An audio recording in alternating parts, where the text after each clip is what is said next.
Here I am, catering to your needs as well, despite your uninvited presence. A little gratitude wouldn't hurt, I muttered under my breath, trying to keep my composure. The water here is exquisite, isn't it? I remarked, trying to lighten the mood with a subtle compliment, though it felt futile in the midst of the tension. Here I am, sitting in this upscale establishment where I'm supposedly welcomed, left with nothing but a solitary glass of water, while the rest of the family indulges. My mother-in-law's cutting words sliced through the air once again, leaving me speechless. My name's Chloe.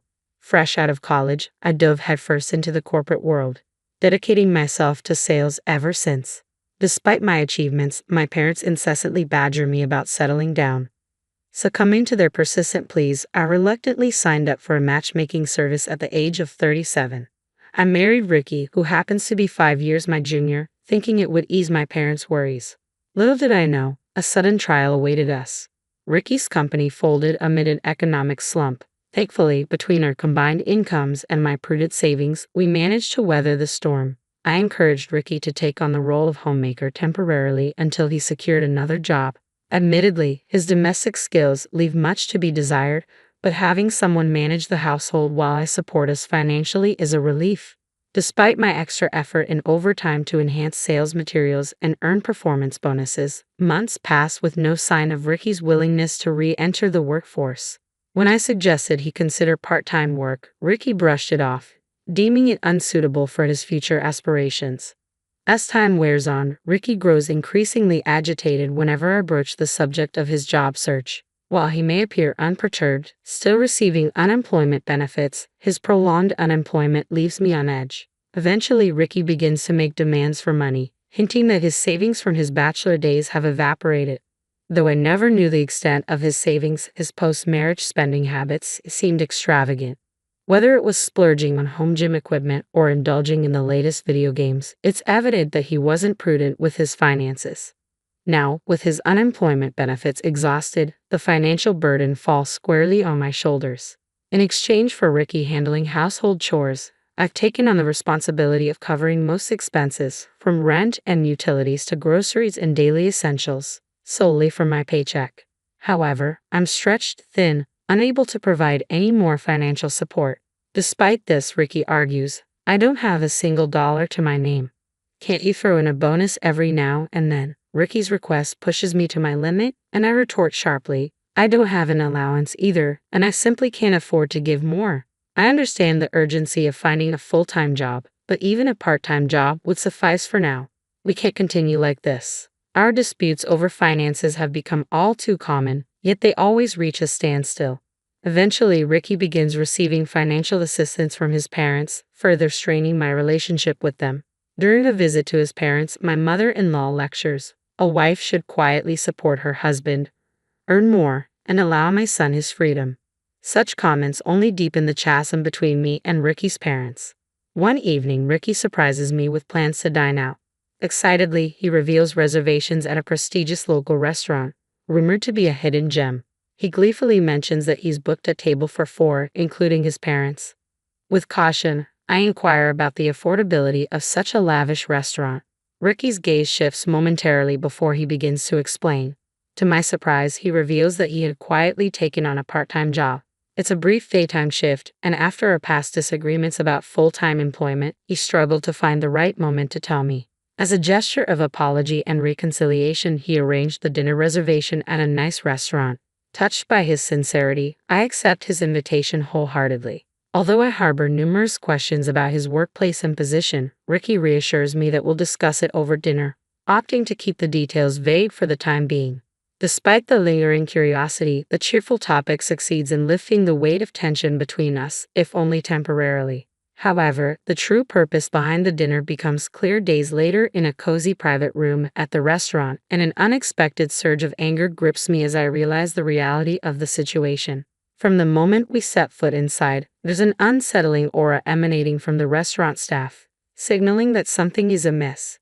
They appeared slightly taken aback by our arrival, exchanging murmurs before my mother-in-law took charge and led the way. Despite any underlying tension, I maintained a polite smile and assured them that everything was all right, urging them to proceed to our designated room. Once inside, seating arrangements were swiftly made, adhering to the family's customary positioning. I found myself, as usual, seated closest to the entrance. It seemed an unspoken tradition whether this meal was Ricky's attempt at reconciliation or not. Without protest, I took my place. As the first dish was presented, a subtle unease began to settle in the room. The waiter paused upon entering, a troubled expression flickering across his features. My mother-in-law, with an air of grace seldom seen, gestured towards my father-in-law, indicating his place first, followed by herself, then our son. "I can hardly wait to see what delights await us," I remarked, a sense of relief washing over me. The waiter proceeded to serve each dish in the designated order: father-in-law, mother-in-law, Ricky, and then began to explain each course in detail. It wasn't until they reached Ricky's plate that the realization struck. My meal had yet to be served. Gathering my resolve, I waited until the waiter had finished his explanations before speaking up. "Excuse me." My plate remained conspicuously empty as I sat there, staring at the glass of water placed before me, courtesy of my mother-in-law. Before I could voice my concern, the waiter attempted to intervene, his eyes widening with apparent discomfort. However, my mother-in-law swiftly intercepted, her laughter cutting through the air as she dismissed my predicament. "Oh, Flo, you never fail to astonish with your audacity. A daughter-in-law is but a stranger to the family. Is it not enough that you intrude upon our family dinner uninvited? Now you demand a meal? Water is more than adequate for a woman as impertinent and clueless as you. Besides, this is no ordinary water. It's from a prestigious establishment. You should consider it a privilege." While I had no qualms about abstaining from food to savor the flavors later, this treatment was beyond absurd. As my mother-in-law ushered the waiter towards the exit, she added insult to injury, instructing him to charge an exorbitant $1,000 for the water. "Consider it a steal for the opportunity to drink water in such opulent surroundings," she quipped. "Take your time. We won't be hurried." Rage surged within me, bubbling up from the depths of my being. Glancing at Ricky, I hoped for some form of support, but he remained indifferent, focused solely on his meal. My father-in-law mirrored this indifference, casually sipping his drink as though nothing had happened. It dawned on me that they had orchestrated this scenario from the outset, intending to leave me with the bill. I felt utterly defeated, realizing that Ricky's promise of treating me with his part-time earnings was merely a ploy to draw me into this humiliation. In my frustration, anger seemed futile. "Fine," I relented, my voice heavy with resignation. "I'll cover the cost of the water and depart. Enjoy your family time." With that, I exited the room to settle the bill, the echoes of their coarse laughter trailing behind me into the hallway. The attentive waiter noticed my departure and offered an alternative, mentioning that although the pre-ordered meal couldn't be served, other options were available. Grateful for his consideration, I declined, insisting on only paying for the water before making my swift exit. To my surprise, the waiter informed me that the water was complimentary. With a mixture of relief and indignation, I promptly left the restaurant behind. Witnessing Ricky's behavior today was the final confirmation I needed to proceed with divorce proceedings. His prolonged unemployment, coupled with a lack of effort in job hunting, had strained our relationship to its breaking point. Instead of taking responsibility, he chose to conspire with his parents, shifting the blame onto me when the financial reality hit home. Today's ordeal of humiliation and harassment was the ultimate betrayal, extinguishing any lingering affection I had for him. It was clear that I could no longer endure this marriage. Upon returning home, I wasted no time in packing my belongings, determined to leave behind any remnants of my life with Ricky. Our once shared space now felt suffocating, overrun by his hobbies and possessions. As I reflected on our situation, I realized that my personal belongings were minimal, having prioritized saving since Ricky's business downfall cast a shadow over our finances. With a sense of purpose, I loved my trusty suitcase from my college days, filled it with essentials, and set off for the hotel where I would spend the night, a temporary refuge as I embarked on my journey towards a fresh start. The following morning brought a newfound sense of vigor as I indulged in a hearty hotel breakfast before heading off to work. It had been an eternity since I'd relished such a meal. Typically, my breakfast consisted of nothing more than a plain slice of toast, devoid of jam or butter, due to my tight financial constraints. I marveled at the recent improvements in hotel services, appreciating the small luxuries amidst my mundane routine. En route to work, I made a brief stop at the city office to collect divorce papers from the after-hours window. Though only my portion had been filled out, An unexpected wave of optimism washed over me. With the decision to divorce now made, it became apparent that I had endured far more unhappiness in this marriage than I had initially realized. Upon arriving at the office and immersing myself in work, I couldn't help but notice a disturbance emanating from the neighboring department. As the clamor drew nearer, gradually encroaching upon our own workspace, I exchanged curious glances with a colleague seated beside me. Before long, the disruption reached our department, accompanied by a familiar voice calling out my name. "Hey Chloe, come out here. You can't just disappear because you didn't come home. Mom and Dad are willing to forgive you if you return and apologize." My heart raced as I stood up, utterly flabbergasted to see Ricky and my in-laws standing at the entrance of my office. Their hostile expressions only intensified upon locking eyes with me, and they wasted no time in making a beeline towards me. My mother-in-law thrust a receipt from the previous night's dinner into my hands. "I explicitly instructed you to pay $1,000 for that water, didn't I? You, the wife of my son, have orchestrated this deceit." Their accusations pierced through the air, disregarding the attention drawn from my colleagues. Ricky and my mother-in-law continued their tirade, their voices echoing through the office, while my father-in-law adopted his customary innocent bystander demeanor, just as he had the day before. The audacity of their actions left me speechless. It was incomprehensible that they would go to such lengths, even taking time off to confront me in my workplace. Yet no matter how forcefully they pushed, I remained resolute. If I'm deemed a stranger to your family, then why should I be held accountable for the meal? I retorted, my voice firm. I refuse to tolerate this harassment in my workplace. Should you persist in causing disruption, I will not hesitate to involve the authorities. A sudden sense of dread washed over me as I realized Ricky's intentions. Without warning, he seized a computer monitor from a nearby desk, his actions fueling my apprehension. Witnessing this escalation, my mother-in-law seized a nearby phone and declared, "We'll demonstrate the consequences of defying us," before violently slamming it onto the floor. The deafening crash reverberated through the room, triggering screams and pandemonium among the female staff, plunging the office into chaos. As panic ensued, my mother-in-law and Ricky, their faces flushed with anger, began hurling objects indiscriminately. Amidst the chaos, my father-in-law finally spoke, his tone laced with a strange detachment. If only Chlo had complied and paid as instructed, none of this would have transpired, he remarked apologetically, addressing the room. "Please accept our apologies for the inconvenience. Chlo will take care of the cleanup." His attempt at humor fell flat, his nonchalant demeanor contrasting starkly with the mayhem unfolding before us. Gradually, people began to distance themselves from him, wary of any interaction. Feeling a surge of urgency, I knew I had to intervene. Amidst the chaos, I raised my voice, imploring Ricky and his cohorts to cease their destructive rampage. Yet, attempting to reason with individuals consumed by rage felt akin to conversing with an impenetrable barrier.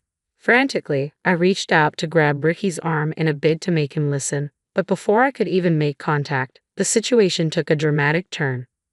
Suddenly, the room was flooded with the presence of police officers, their arrival signaling a swift end to the turmoil. It appeared that someone from the adjacent department had alerted the authorities upon witnessing the mayhem unfold.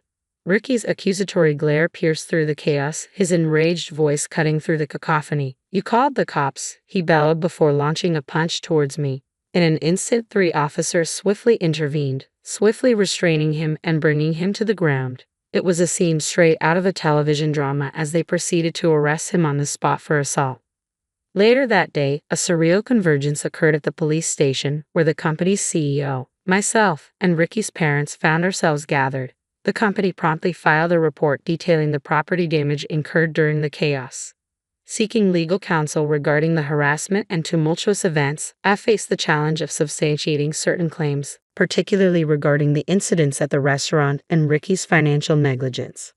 After deliberation with my lawyer, it became apparent that pursuing legal action would be arduous and uncertain. Hence, the decision was made to pursue a settlement. Negotiations became complex once Ricky secured legal representation, but eventually we reached an agreement for a divorce devoid of asset division, coupled with compensation for the emotional distress inflicted by Ricky's workplace violence. Meanwhile, the assault case concluded swiftly, culminating in compensation for the injuries I sustained within 2 months.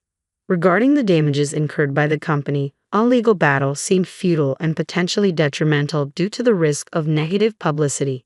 Thus, the company opted for an out-of-court settlement, prioritizing damage control over monetary gain, ultimately agreeing to a substantial settlement sum in lieu of legal action. In the aftermath, Ricky emerged as the sole individual burdened with a criminal record, while he and his parents found themselves saddled with a substantial debt owed to both me and the company. Struggling to fulfill their financial obligations, they resorted to tapping into their retirement funds, leaving them financially destitute. In a last-ditch effort to salvage Ricky's prospects, his parents orchestrated his return home and utilized their connections to secure him a position at another company. However, this newfound opportunity proved short-lived. Unbeknownst to them, Ricky's new employer maintained business ties with my company. Upon learning of Ricky's tumultuous history, exacerbated by rumors circulating about his volatile behavior, the company's CEO swiftly took action to protect their reputation, prompting Ricky to resign from his position. With little recourse, Ricky retreated back to his familial abode, abandoning his latest employment endeavor. As word of his criminal past began to circulate within the neighborhood, it eventually reached the workplace of my in-laws, further tarnishing their reputation. Now not only associated with harassment, they found themselves branded as individuals harboring a dangerous and destructive individual who had invaded their daughter-in-law's workplace. As the story spread from colleagues to higher-ups, the repercussions were swift and severe. Both of my in-laws were terminated from their positions despite being on the cusp of retirement. Facing the grim reality of unemployment, they sought legal assistance in a bid to rectify the situation. Conversely, I opted to forgo further legal action, realizing that I no longer needed additional reports and recognizing the futility of hastening into marriage. Fortunately, the pressure from my parents to tie the knot has ceased. It's possible they harbor a sense of remorse over the incident, as they've refrained from broaching the subject altogether.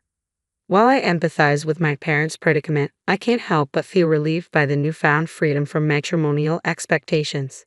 Instead, I've redirected my focus towards making amends and contributing positively to the company I inadvertently troubled. Immersed in new projects, I find myself experiencing the most fulfilling days of my life, embracing this newfound sense of purpose and fulfillment. I never thought I would hear those words from my own mother. "Get out! You're no daughter of mine." Marlene's voice, usually so composed, now cracked with fury. Her face, a mask of rage, was inches from mine as she wielded a kitchen knife, its tip menacingly pointing at me. Standing there in the kitchen of the house I grew up in, I felt a mix of shock and disbelief. I had come to help, to support our family, but now I was being branded a leech, a burden. "Marlene, please put the knife down," I said, my voice steady despite my racing heart. "You know I've been paying more than half of my salary to help with the expenses. That's $3,000 every month." But my words seemed to bounce off her, unheard. She continued her tirade, accusing me of freeloading and being ungrateful. I retreated a step, maintaining a cautious distance. The woman before me was not the mother I remembered from my childhood. She had transformed into someone unrecognizable, someone driven by anger and resentment. As she continued to rant, I couldn't help but think of my father, David. He was the reason I pursued a career in software development. My mind drifted to the times we spent together when I was a child. His face would light up whenever he talked about computers. "Look at this one, Elaine. It's amazing how technology evolves," he would say, his eyes gleaming with excitement. Those moments in the electronic stores, with him explaining the intricacies of the latest models, sparked my passion for technology. My career was a tribute to those memories, to the bond we shared. I had worked hard, earning a respectable position at a reputable tech company. My job allowed me to work remotely, which was why I moved back home when David's health took a turn for the worse. But now, faced with Marlene's unwarranted hostility, I wondered if I had made a mistake. The sound of Marlene slamming her hand on the countertop jolted me back to the present. "If I knew you'd become such a parasite, I would never have had you," she spat out. Her words stung, but I refused to let them break me. "I'm here for Dad, Marlene, not to argue with you," I replied, trying to keep my voice calm. The situation was escalating beyond what I could have imagined. It was then that I heard the faint sound of a car pulling up in the driveway. David was home from his latest doctor's appointment.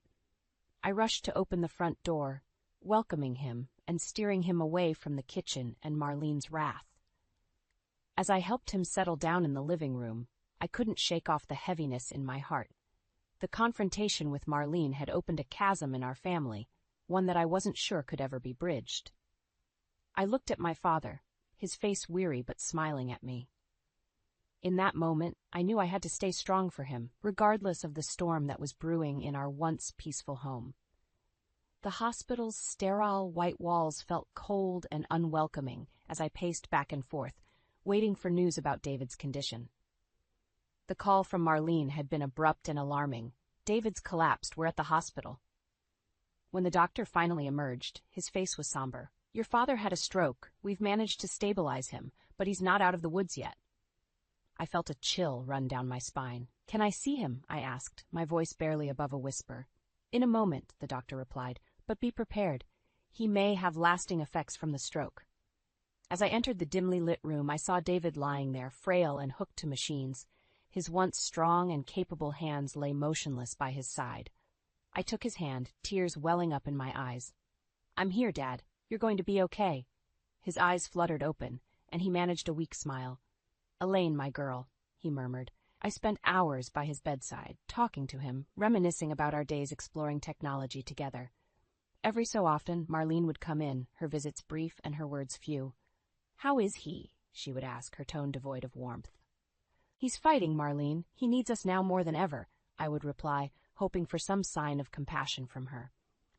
But compassion was a language Marlene seemed to have forgotten. Instead, she was more concerned about the practicalities. What about his job? The bills? What are we going to do for money? She fretted. Her words stung. Was money all she could think about at a time like this? I bit back my frustration, focusing instead on David's needs. As days turned into weeks, it became clear that David's recovery would be a long road. The stroke had left him with limited mobility, and he struggled with simple tasks. The once vibrant man who taught me about the wonders of technology was now dependent on others for his most basic needs. During his hospitalization, I noticed Marlene's visits becoming even more infrequent and perfunctory. She seemed detached, more concerned with her own life than with David's well-being. I decided to confront her one evening. Marlene, Dad needs us. He needs your support, I said, my voice tinged with desperation. Marlene scoffed. I have my own life, Elaine. I can't be expected to drop everything. Besides, he's your father. It's your duty to take care of him. Her words cut deep, but I refused to let them deter me. He's your husband, Marlene. He needs both of us. But my pleas fell on deaf ears. Marlene was wrapped up in her own world, a world where her needs came first and everyone else's were secondary. As I left the hospital that evening, my resolve hardened. I would be there for David no matter what. Marlene's indifference only fueled my determination to ensure my father received the love and care he deserved. The days following David's return home were a whirlwind of adjustments and challenges.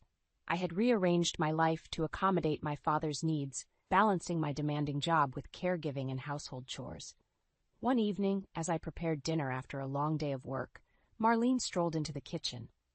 Make sure dinner is ready by 7, Elaine. And I want something nutritious, none of that bland stuff you've been making. Her words were like a slap in the face. Here I was, doing my best to manage everything, and all she could do was criticize.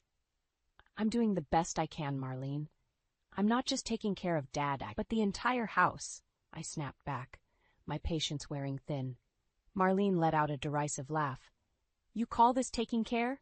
You're barely managing. I had to handle much more at your age, without complaining. I bit my tongue to keep from lashing out. Arguing with Marlene was futile. She had always been self-absorbed, but now her lack of empathy and appreciation was more glaring than ever. Later that night, I helped David with his exercises, a routine that had become our little ritual. You're doing great, Dad, I encouraged him as he struggled to move his arm. He smiled weakly. I'm sorry, Elaine. I never wanted to be a burden to you. You're not a burden, Dad. You're my father, and I love taking care of you, I reassured him, though the weight of my responsibilities was beginning to take its toll. The following morning, I found Marlene lounging in the living room, a magazine in hand. Elaine, when you finish with your work, could you clean up around here? It's getting rather dusty. she said, not even bothering to look up. I clenched my fists, frustration boiling inside me. Here I was, juggling work and caregiving, and Marlene couldn't even lift a finger to help. It was always about her comfort, her needs. That evening, as I lay in bed, exhausted and overwhelmed, I made a decision. I couldn't continue like this. Something had to change. The realization that I was alone in this battle weighed heavily on me, but I knew I had to be strong. For David's sake. Marlene's selfishness had reached a point where it was not just infuriating, but deeply hurtful. Her indifference to our struggles was a clear sign that she was no longer the mother I once knew. The bond that should have united us in caring for David had been shattered by her callousness. As the days passed, the tension in the house grew thicker.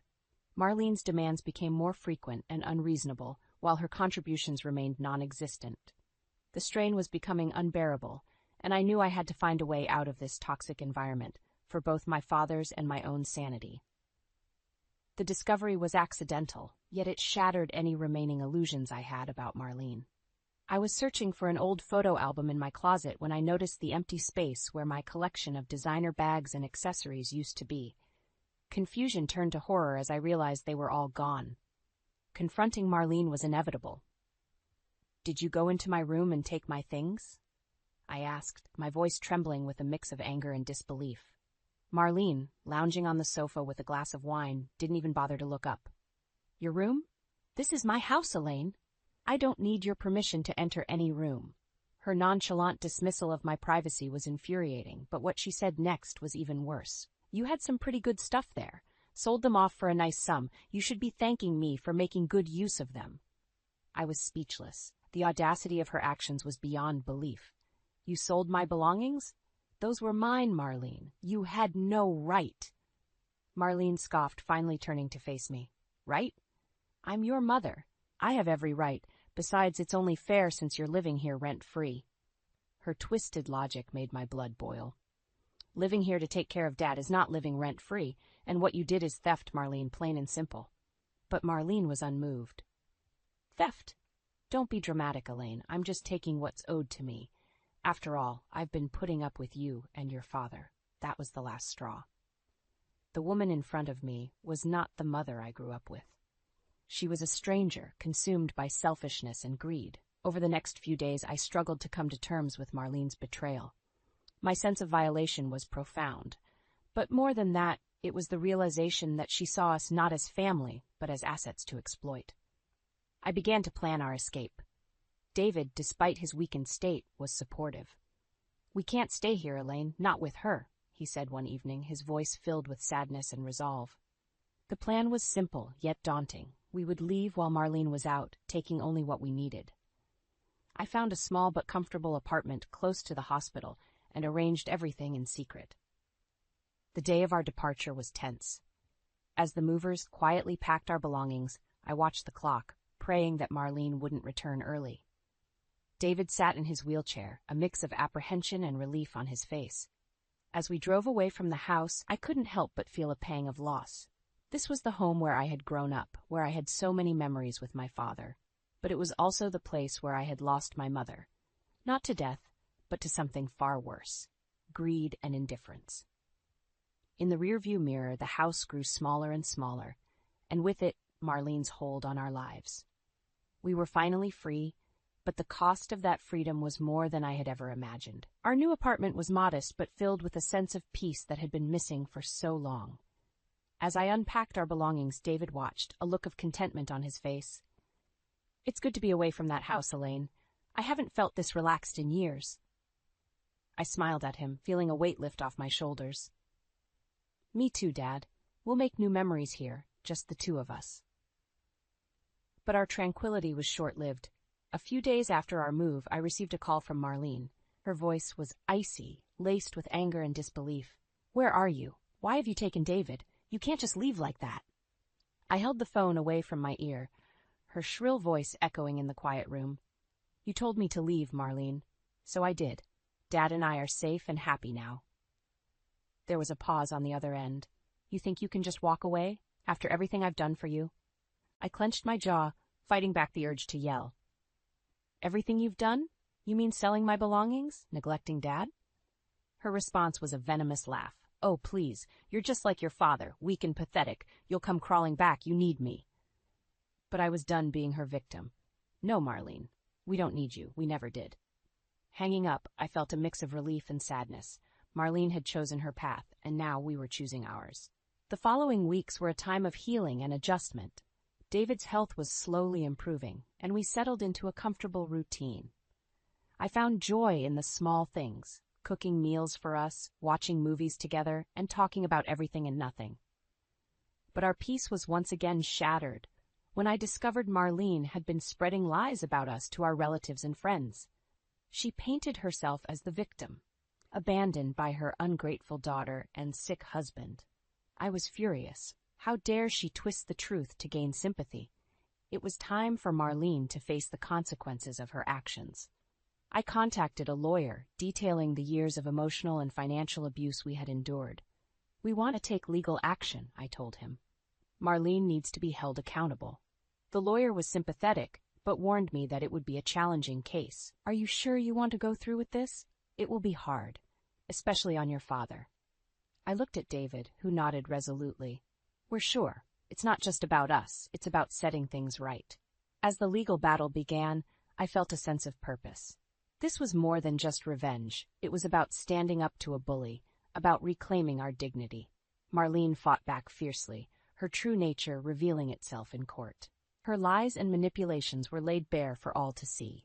The process was grueling, but with each passing day I felt stronger, more empowered. Finally, the verdict was in our favor. Marlene was ordered to pay restitution for the items she had sold and for the emotional distress she had caused. Leaving the courthouse, David squeezed my hand. You did it, Elaine. You stood up to her. I smiled, tears of relief and triumph in my eyes. We did it, Dad. Together. The legal victory over Marlene was more than just a win in court. It was a reclaiming of our lives and dignity. Yet, as we settled into our new normal, I couldn't shake off a lingering sense of unease. One afternoon, a few weeks after the trial, my phone buzzed with a message that made my heart sink. It was from a cousin, informing me that Marlene had been spreading vicious rumors about me in the family, painting me as an ungrateful daughter who had manipulated her poor, sick father to steal his money and abandon her. Fury and disbelief churned inside me. How could she continue her deceitful ways even after everything that had happened? I realized then that Marlene would never change. She was a toxin that needed to be completely removed from our lives. I decided to confront her. Arriving at what used to be our family home, I was greeted by the sight of Marlene, who looked surprised and slightly apprehensive. Elaine, what are you doing here? She asked, a false note of concern in her voice. I'm here to put an end to your lies, Marlene. You've lost in court, and yet you continue to spread falsehoods about me and Dad. Why can't you just leave us in peace? Marlene's expression hardened. Peace? You've taken everything from Elaine, my husband, my home, my reputation. You think I'll just sit back and accept that? I haven't taken anything that wasn't already destroyed by your own actions. I shot back. You've pushed everyone away with your selfishness and greed. Marlene stepped closer, her eyes narrowing. You think you've won, don't you? But I'll make sure everyone knows the truth about you. I'll ruin you, just like you've ruined me. I stood my ground, my resolve unwavering. No, Marlene. You're the one who's ruined, and I won't let you drag us down any longer. Turning on my heel, I left her standing on the doorstep, her angry shouts fading behind me. I knew that our battle was far from over, but I was ready to fight for our newfound freedom and peace. In the following days, I worked with our lawyer to file a restraining order against Marlene. It was a drastic step, but necessary to protect ourselves from her relentless harassment and defamation. The day the restraining order was granted felt like a second victory. Marlene was legally bound to stay away from us, to cease her poisonous campaign against us. It was a relief, but also a sad confirmation that the woman who had once been my mother was now nothing more than a bitter stranger. David and I could finally breathe a little easier, knowing that Marlene's ability to harm us was significantly curtailed. We focused on rebuilding our lives, on healing from the years of emotional turmoil. As I watched David one evening, laughing at a comedy show on TV, I felt a profound sense of gratitude. We had weathered the storm together, and though the scars remained, we were stronger for it. Marlene's reign of terror was over, and we were free to live our lives without her shadow looming over us. Months had passed since the restraining order against Marlene was put in place, and life had gradually settled into a new rhythm. The apartment felt like a true home, filled with laughter and memories in the making. David's health was stable, and though the past still cast a shadow, we were moving forward. One evening, as I was preparing dinner, the phone rang. The caller ID showed an unknown number, but something compelled me to answer. "Hello?" "Catherine, it's me," came Marlene's voice, unmistakable and unwelcome. My heart sank. "Marlene, you know you shouldn't be calling. There's a restraining order." I know, but listen to me," she pleaded. "I need your help. I'm in trouble." Her words were laced with desperation, a stark contrast to her usual haughty tone. "What kind of trouble?" I asked, despite myself. "I'm broke, Elaine. I've lost everything. I need money. You owe me that much." I felt a mix of anger and pity. Marlene, once so proud and manipulative, was now reduced to begging. "I don't owe you anything, Marlene. You made your choices, and now you have to live with them." There was a pause, and then her voice came through again, softer this time. "Please, Elaine, I'm your mother. Don't you have any compassion?" The word compassion coming from her was almost laughable. "Compassion? After everything you've done? You've never shown any compassion to Dad or me. You only care about yourself." "Elaine, please," she started, but I cut her off. "No, Marlene. It's over. You need to take responsibility for your actions. Goodbye." I hung up, my hand trembling slightly. The finality of that call was both liberating and heartbreaking. Marlene had chosen her path, and it had led her to this. I turned back to the stove, the sizzle of the cooking food grounding me. David wheeled himself into the kitchen, a concerned look on his face. "Was that Marlene?" I nodded. "Yes, but it's handled. She won't bother us again." David reached out, placing a hand on mine. "You're a strong woman, Elaine. I'm proud of you." I squeezed his hand, smiling. I had a good teacher. In the days that followed, I reflected on our journey. We had faced betrayal and heartache, but we had also found strength and resilience. Marlene's absence in our lives was a void, but it was a void filled with peace. As I watched the sunset from our balcony, with David beside me, I felt a sense of closure. Our story had been one of struggle, but also of triumph.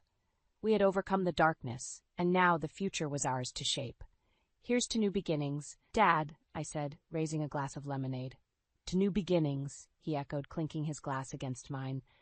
And in that moment I knew that no matter what the future held, we would face it together as a family. I never imagined a simple oversight would reveal Jenna's true colors.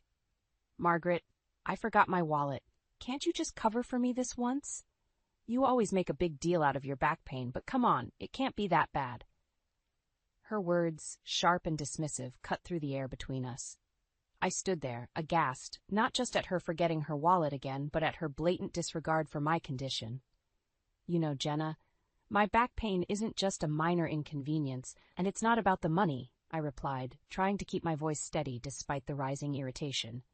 "It's about consideration, something you seem to lack." Jenna rolled her eyes, a gesture so dismissive it sent a wave of anger through me. "Oh, please, Margaret, you're overreacting. It's just lunch." "I'll pay you back," she said, her tone implying the conversation was beneath her. This wasn't the first time Jenna had shown such disrespect. Since marrying my son Lucas, she had become increasingly brazen in her selfishness. I had hoped, for Lucas's sake, that she would change, but it was clear she saw no issue with her behavior. Arthur, my husband, always advised patience. "Give her time, Margaret, she'll come around." But as we walked out of the cafe, me having paid for our meals, I couldn't shake the feeling that Jenna's actions were a glimpse into a much darker side of her character. The drive home was silent. Arthur seemed to sense my frustration, choosing not to speak. I appreciated his understanding, but part of me wished he would share in my indignation. After all, Jenna's behavior affected us both. Upon arriving home, I found solace in my garden, a place where I could find peace and think. Yet, Jenna's words lingered, a bitter aftertaste that no amount of gardening could wash away. Later that evening, as Arthur and I sat down for dinner, he finally broke his silence. "Margaret, perhaps Jenna didn't mean it the way it came out. You know how she is, always speaking before thinking." I looked at him, a mix of disbelief and sadness in my eyes. Arthur, when will it be enough? When will we stop making excuses for her? She's not just thoughtless, she's cruel. Arthur sighed, a deep, weary sound. I know, Margaret, I know, but she's Lucas's wife. What can we do? The question hung in the air between us, unanswered. We finished our meal in silence, both lost in our thoughts. I couldn't help but wonder if Jenna's behavior was a storm cloud on the horizon, a warning of a tempest yet to come. Little did I know, this was just the beginning. That night, as I lay in bed, I made a decision. I wouldn't let Jenna's disrespect go unchallenged any longer. For the sake of my family, I would have to find a way to expose her true nature to Lucas. He deserved to know the kind of person he had married. But as I drifted off to sleep, I couldn't shake the feeling of dread that settled in my heart. What would this revelation cost us all? This confrontation with Jenna at the cafe was a pivotal moment, the spark that ignited my resolve. It was time for action. But first, I needed proof. I needed to show Lucas not just the disrespect she had shown me, but the full extent of her selfishness and cruelty. And so, my plan began to take shape. The sound of laughter and the clinking of coffee cups often take me back to when Arthur and I first met, in a small cafe not unlike the one Jenna and I had just left. It was a simpler time, a moment in my life filled with hope and the sweet promise of new love. I remember when this cafe was just a bookstore. Arthur mentioned one lazy Sunday afternoon, our hands entwined across the table. It's where I bought your first birthday present. I smiled, the memory bright in my mind, a collection of poems. You said it was because every time we talked, it felt like poetry. Arthur chuckled, a sound that warmed my heart. And you told me it was the most thoughtful gift anyone had ever given you. Those early days were filled with such tenderness, a stark contrast to the tension that now threaded through our daily lives. Jenna's presence in our family had brought strife where there once was harmony. Our son Lucas, once so vibrant and full of life, had grown quieter, more withdrawn. I often wondered if he sensed the growing storm, if he saw the cracks in the facade of his marriage. "Dinner's ready," I called out one evening, breaking the silence that had settled in our home. Lucas and Jenna joined us at the table, the air thick with unspoken words. As we ate, I tried to steer the conversation towards happier times, hoping to bridge the gap that had formed between us. "Do you remember the trip we took to the lake house?" I asked, looking towards Lucas. "You caught your first fish, and you were so proud." Lucas smiled, a flicker of the sun I knew. "Yeah, I remember. Jenna, you would have loved it. The lake was so peaceful." Jenna, uninterested, barely looked up from her plate. "Sounds boring. I prefer the city, more to do, more to see." Arthur attempted to smooth over the awkward moment. "Well, perhaps we can plan a trip to the city then. Make some new memories." Jenna scoffed. "With what money? You know Lucas and I are saving up, unless of course you're offering to pay for it." The blatant rudeness of her remark left me speechless. Lucas, too, seemed taken aback, but he said nothing, a silence that spoke volumes. Arthur, ever the peacemaker, simply nodded. "We'll see what we can do." The meal ended quickly after that, the unspoken tension finally breaking as Jenna excused herself, claiming a headache. As the dishes were cleared away, Lucas lingered at the table, a rare moment alone with his father and me. "Mom, Dad, I'm sorry about Jenna. She's been under a lot of stress lately," he said, his voice low. "We understand, Lucas, but it's important she respects your family," Arthur replied, his tone firm yet gentle. Lucas nodded, a troubled look on his face. "I know. I'll talk to her." But as he left the room, I couldn't help but wonder if words would be enough to mend what had been broken. Jenna's disdain for our way of life, her blatant disrespect for the values we held dear, had driven a wedge between us all. It was clear that something had to change. I could no longer sit back and watch as Jenna tore our family apart with her selfishness and greed. The question was, how could I protect my family from the storm that was Jenna, without losing them in the process? As I pondered this, I realized the answer lay in the past. Just as Arthur and I had built our family on a foundation of love and understanding, so too would we need to return to those values to save it. But first, Jenna's true nature had to be exposed, and for that I would need to be patient, watchful, and above all, clever. Arthur's workshop was his sanctuary, a place where he retreated to craft and repair, a hobby that brought him peace. It was there I found him, sanding down a piece of oak that would soon become a bookshelf for our living room. "Arthur, we need to talk about Jenna," I began, my tone more serious than I intended. He paused, looking up with a sigh. "What's she done now?" "It's not just one thing. It's everything. Her demands, her disrespect. It's like she's testing us, seeing how much she can get away with." Arthur set down his tools, giving me his full attention. "I know, Margaret. It's been hard on all of us, but what can we do? Lucas loves her." "But at what cost?" I countered. "We taught Lucas to be kind, to be generous. But Jenna, she takes advantage of those qualities. And it's not just us. I've heard things from the neighbors, from friends. She's not just unkind to us." Arthur nodded, the weight of the situation pressing down on him. "What do you suggest we do?" "We need evidence, something to show Lucas, to make him see her for what she truly is." "And how do you propose we do that?" "I'm not sure yet, but I'll find a way." The opportunity presented itself sooner than I expected. Jenna's birthday was approaching, and despite everything, we decided to throw her a small party. It was a chance to extend an olive branch, perhaps mend some fences. The day of the party, Jenna arrived late, her entrance grandiose and unapologetic. "Sorry I'm late, but you know, the salon had a long wait. You don't mind, do you?" Her tone was flippant, her attitude dismissive, as if our efforts meant nothing. The guests shifted uncomfortably, the air thick with tension.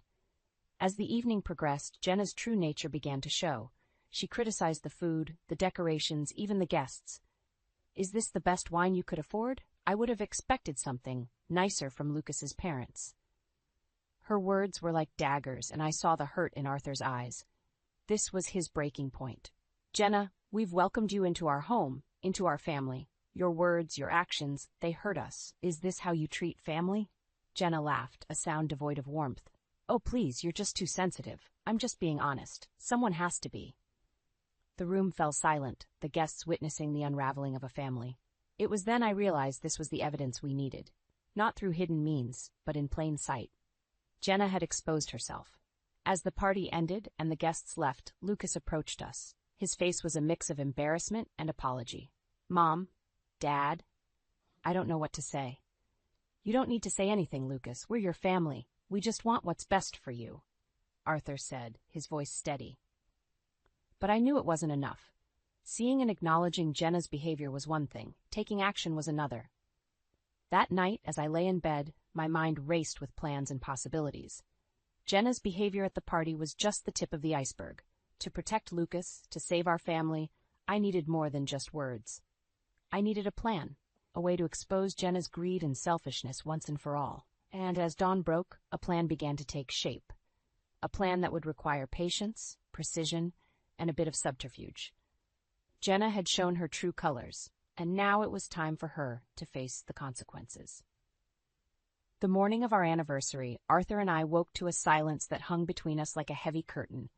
Today marked 40 years of marriage, a milestone we had once looked forward to celebrating with joy and festivity, yet the anticipation that should have filled our home was tainted by the dread of Jenna's latest charade. "I can't believe we agreed to this," I murmured as we sat at the kitchen table, our coffee growing cold between us. Arthur, looking tired and worn, simply nodded. "Let's just get through tonight, for Lucas." The doorbell rang, disrupting the quiet. Jenna stood at the doorstep, dressed flamboyantly, as if the evening was about her. "Ready for your big surprise?" she chimed, a smirk playing at the corners of her mouth. The drive to the restaurant was filled with Jenna's chatter about everything and nothing. Lucas was silent, a tightness around his eyes. Upon arrival, the extravagance of the venue took my breath away. It was the kind of place Arthur and I would never choose for ourselves, preferring the comfort of familiarity over opulence. Jenna's choice was a clear statement, a display of her control over Lucas and, by extension, us. The meal was an array of dishes we had never heard of, each more elaborate than the last. Jenna basked in the luxury, commenting on the quality of the food, the service, the ambiance, as if to remind us of our ordinary lives. As the evening drew to a close and the waiter placed the bill on the table, Jenna's act reached its climax. "Oh dear, I seem to have forgotten my purse." "How clumsy of me," she said, her voice dripping with feigned distress. The silence that followed was palpable. Arthur reached for the bill, resignation in his every move. But this time, I felt a spark of defiance ignite within me. "No, Arthur. Let's see how this plays out," I said, my voice stronger than I felt. Jenna's eyes flicked between us, her mask slipping. "Well, Lucas, looks like you'll have to cover this one. I'll pay you back, I promise." Lucas, finally breaking his silence, looked at Jenna with a dawning realization. "This was supposed to be your gift to them, Jenna. Why would you invite us here without planning to pay?" Jenna's facade crumbled, revealing the selfishness beneath. "I just thought, it's your parents. You wouldn't want them to think we're cheap, right?" The ride home was a quiet storm. Lucas was lost in thought, Jenna sullen and silent. Arthur and I exchanged a look, a silent agreement that this was the beginning of the end. The next morning, Lucas came to our house alone. The lines on his face spoke of a sleepless night, of decisions made and yet to be enacted. "Mom, Dad, I'm sorry about last night. About everything," he began, his voice heavy with emotion. "I've been blind, but I see now. Jenna's not the person I thought she was." Arthur and I listened as Lucas spoke of his plans, of the conversations he needed to have with Jenna, of the changes that were coming. It was a moment of bitter victory, the truth laid bare at a cost we had never wished to pay. As Lucas left, promising to keep us informed, Arthur and I sat in the quiet aftermath. The truth about Jenna was out, but the path ahead was uncertain. Our family was fractured, and the journey to healing would be long and fraught with difficulty. But in that moment, there was also a sense of relief. The pretense was gone, the lies exposed, and in their place stood the possibility of a future built on honesty, respect, and love. A future where our family could once again find peace. The days following the disastrous anniversary dinner were marked by an uneasy silence. Lucas had confronted Jenna, leading to arguments that echoed through their home, reaching us in hushed, pained recounts from our son. It was during this tumultuous time that Jenna, perhaps in an attempt to mend fences or, more likely, to salvage her tarnished image, extended an olive branch in the form of a shopping trip. "Costco's opening a new store nearby," Jenna announced over a rare family dinner at our place. "Why don't we all go? My treat." Arthur and I exchanged wary glances. Lucas looked from Jenna to us, a silent plea in his eyes. Reluctantly, we agreed. The morning of the trip, Jenna arrived with an air of forced cheerfulness. "Ready for some shopping fun?" she chirped, her smile not quite reaching her eyes. The store was a bustling hive of activity, with shoppers maneuvering their carts like contestants in an obstacle course. Jenna, with a zeal that seemed genuine, filled our cart with an assortment of goods, from bulk packages of paper towels to gourmet cheeses. As we approached the checkout, Jenna's demeanor shifted subtly. She began fidgeting, her eyes darting around as if looking for an escape. Then, with a casualness that was too deliberate, she murmured, "Oh, I think I left my phone in the car. Be right back." Arthur and I stood in line, the cart between us, a monument to Jenna's extravagance. Minutes ticked by, and Jenna did not return. As we reached the cashier, the realization dawned on us with the clarity of a cloudless sky. Jenna had no intention of paying.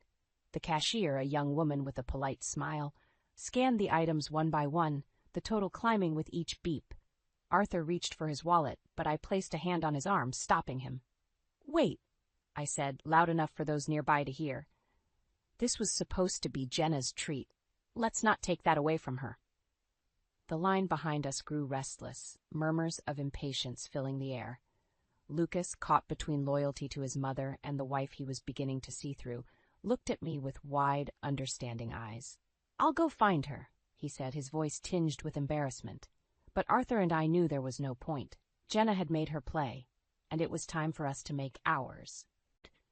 "We'll just buy what we came for," I told the cashier, removing the majority of Jenna's selections from the cart, leaving only a few essentials. When Jenna finally reappeared, her phone conspicuously in hand, the deed was done. Our message was clear. We would no longer be manipulated or taken advantage of. "Where'd everything go?" Jenna asked, feigning confusion. "We thought it best to only buy what we needed," Arthur replied, his voice calm but firm. Jenna's facade cracked, her frustration visible for a brief moment before she regained her composure. "Well, I guess that makes sense. Ready to go?" But as we left Costco, the divide between us was wider than the aisles of the warehouse store. Jenna had shown her true colors once again, and this time we had called her bluff. The ride home was a silent testament to the shifting dynamics within our family. Lucas, once blind to Jenna's manipulations, now saw her with new clarity. And for Arthur and me, it was a confirmation of our resolve to protect our family, no matter the cost. Jenna's attempt at reconciliation had backfired, exposing her selfishness further and pushing Lucas closer to a decision we all knew was inevitable. The end of their marriage loomed on the horizon, a painful but necessary conclusion to a union built on deceit. The weeks following the Costco debacle were tense. Jenna's facade of the doting daughter-in-law had shattered completely, her true nature exposed not just to us, but to Lucas as well. It was during this time of silent battles and unspoken grievances that the final act of Jenna's charade came to light. Lucas came to us one evening, a look of determination set upon his features that I hadn't seen in years. "I need to talk to you both," he began, his voice steady, betraying none of the turmoil that lay beneath. "What is it, Lucas?" Arthur asked, concern evident in his voice. "It's about Jenna and me. I've decided to file for divorce." The words hung in the air, a mixture of relief and sorrow. Relief that Lucas had finally seen the truth, sorrow for the pain that truth had caused him. "Lucas, are you sure?" I asked, needing to hear the words from him to understand his decision fully. "Yes, I'm sure. After everything that's happened, after all the lies and manipulation, I can't see any other way. I don't know who she is anymore," he replied, the finality in his voice leaving no room for doubt. The days that followed were a whirlwind of legal proceedings and quiet heartbreak. Jenna, caught off guard by Lucas's decisiveness, oscillated between pleading for reconciliation and lashing out in anger. "You can't do this to me, Lucas, after everything I've done for you," she screamed during one of her tirades, her voice echoing through the halls of their once-shared home. "Everything you've done? Jenna, you've lied, manipulated, and hurt everyone around you, including yourself." "This is the only way," Lucas responded, his resolve unwavering. It was amidst this chaos that Jenna's true machinations came to light. Items from our home, precious family heirlooms, had gone missing over the months. Jenna had taken them, selling them off to fund her extravagant lifestyle. The revelation came as a shock, not just to us, but to the community at large. "You were stealing from us?" Arthur confronted Jenna, disbelief and betrayal written across his face. Jenna's response was cold, devoid of remorse. "I needed the money. You have no idea what it's like, living with your expectations, your judgments. But to steal? To betray your family?" I couldn't hide the disgust in my voice, the realization of Jenna's actions cutting deep. Lucas, standing by our side, looked at Jenna with a mixture of pity and revulsion. "It's over, Jenna. You need to leave." And leave she did, her departure marked not by tearful goodbyes, but by a silent acknowledgement of the destruction she had wrought. Jenna's fall from grace was swift, the community shunning her for her deceit and theft. In the end, Lucas was granted a divorce and full custody of their child, the court recognizing the toxicity of Jenna's influence. The house that once echoed with the sounds of a seemingly happy family now stood as a testament to the price of dishonesty and manipulation. As Arthur and I watched Lucas rebuild his life, our hearts ached for the pain he had endured. But there was also hope, a belief that out of the ashes of this ordeal, a stronger, wiser Lucas had emerged. The fall of Jenna served as a harsh reminder of the fragility of trust and the devastating impact of selfishness. But it also reaffirmed the strength of our family, bound not by blood alone, but by the unwavering support and love we shared. In the quiet after the storm, as we gathered around the dinner table, a sense of peace settled over us. Jenna's shadow no longer loomed large in our lives. We were free to move forward, to heal, and to cherish the bonds that had weathered the tempest of betrayal. And in that moment, I knew that no matter what challenges lay ahead, we would face them together, as a family, stronger and more united than ever. The dust had settled in the weeks following Jenna's departure. Our home, once a battleground of wills and wits, had returned to its former state of warmth and peace. Lucas, having weathered the storm of his broken marriage, found solace in the company of family, his resilience a testament to the strength we knew he always possessed. One evening, as we gathered in the living room, the air filled with the light laughter of recovery and the soothing silence of shared experiences, Lucas spoke up, his voice carrying a new depth of wisdom. I've been doing a lot of thinking, he began, catching our attentive gazes. About Jenna, about us, and about what I want moving forward. Arthur and I exchanged glances, a silent understanding passing between us. We had been through the ringer, but we were here, together, and that was what mattered. Lucas, whatever you decide, know that we're here for you. Always, I said, my voice steady, imbued with the unconditional support that had been the cornerstone of our family. Lucas nodded, a small smile gracing his lips. I know, and I can't tell you how much that means to me. After everything, I've realized just how important family is, how important honesty and integrity are. The room fell into a contemplative silence, each of us lost in our thoughts, reflecting on the trials that had brought us to this moment of unity and understanding. It's been a hard lesson, but I'm grateful for it, for the clarity it's brought me, and for the chance to start anew. With your help, I want to be a better man, a better father, Lucas continued, his gaze firm and resolute. Arthur leaned forward, placing a reassuring hand on Lucas's shoulder. Son, you've always been those things. Jenna, she was a storm that threatened to take everything we held dear, but we weathered it together, and will continue to do so, no matter what comes our way.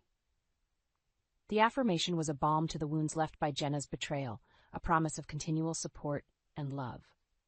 As the night drew on, we talked about the future, about the lessons learned and the paths yet to be taken. Lucas spoke of his hopes for his child, of building a life marked by the values we had always cherished. And as I looked around at my family, at the faces marked by trials yet shining with an unbreakable bond, I felt a profound sense of gratitude. Jenna's deceit had brought pain and upheaval, but it had also brought us closer, strengthening our resolve and our commitment to each other. In the end, Jenna's downfall was not just a tale of retribution, but a catalyst for growth and renewal. Her actions, so fraught with selfishness and malice, had unwittingly sown the seeds of her own undoing, leaving in their wake a family more united and resilient than ever before. As we said our goodnights, retreating to the comfort of our beds, I couldn't help but feel hopeful for the future. Jenna had been a dark chapter in our lives, but her story was over. Now it was time to turn the page, to begin anew with the knowledge that whatever challenges lay ahead, we would face them together, as a family forged in the fires of adversity, but emerging stronger, wiser, and infinitely more loving. I stared in disbelief at the woman standing on my doorstep, suitcase in hand. Eloise, what are you doing here? My mother-in-law brushed past me without an invitation. Well, aren't you going to let me in, dear? I've come to help with the baby. Help? I repeated dumbly. My protests were drowned out by the sound of my husband's voice. Mom, what a wonderful surprise. Dean hurried over and enveloped Eloise in a hug. I watched the scene unfold with rising panic. This couldn't be happening. Eloise was now disentangling herself from Dean's embrace, tutting loudly. Honestly, you two? This place is a mess. Have either of you lifted a finger to prepare for the baby? Before I could respond, Dean jumped in. You're right, Mom. We've been swamped with work. It'll be a huge help having you here. My mouth dropped open. A help? Dean, we never discussed this. He shot me an apologetic glance. Babe, don't be like that. My mom just wants what's best for us. Eloise nodded vigorously. Of course, dear. A new mother needs guidance, after all. Her eyes bored into mine with thinly veiled disdain. I felt something inside me shrivel. This was exactly how it started with Jillian, Dean's sister. Eloise had swept in after Jillian's first child, running roughshod over every boundary until a bitter rift formed. Now she had her sights set on sinking her claws into my family, too. I don't need any guidance, I bit out. We're doing just fine on our own. Dean's brow furrowed in that familiar stubborn line. Don't be rude, Corinne. My mom is trying to help. Yes, I am. Eloise looped her arm through Dean's in a practiced motion. But if my support isn't wanted, I understand.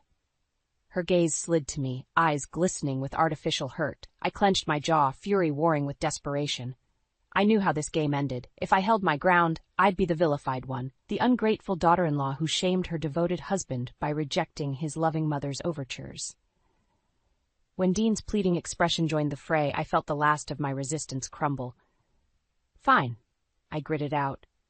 She can stay. Eloise's smile was a rictus of false warmth. Thank you, dear. I'll try not to be a burden. I caught the gleam of triumph in her eyes and felt the first cold tendrils of dread uncurling in my heart.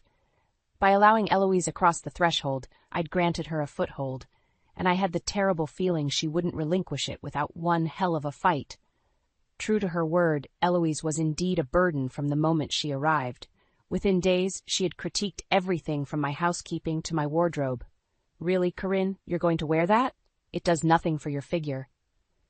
She clicked her tongue in disapproval as I pulled on a loose maternity top. Dean, ever the peacekeeper, tried to intervene. "Mom, lay off." "Corinne looks great." But Eloise merely waved him off. "Of course you'd say that, dear, but a mother needs to speak some hard truths sometimes."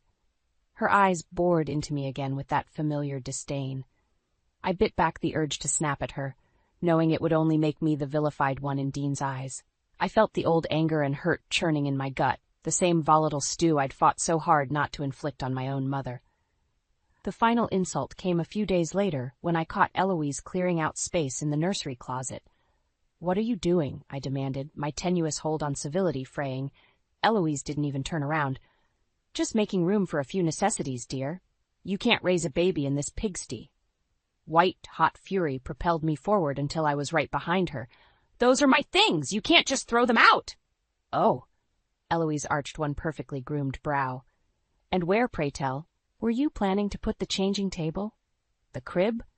This tiny space can barely fit the basics." "We were going to move the changing table into the bedroom," I growled through gritted teeth.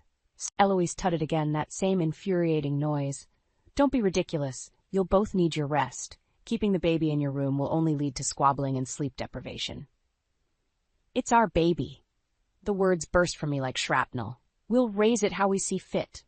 In an instant, Eloise's expression shifted from feigned concern to cold disdain. "Is that so? From where I'm standing, you're the one acting like a child, dear." My hands clenched into fists, barely resisting the urge to lash out physically. Before I could retort, the sound of Dean's footsteps reached my ears. I watched helplessly as Eloise smoothed her face into a mask of serene innocence. When Dean entered, I fought to keep my composure. "Your mother is throwing out our things." "What?" Dean's gaze swiveled between us, plainly bewildered. "Mom, what's going on?" "Nothing, sweetie." Eloise was the picture of aggrieved gentility.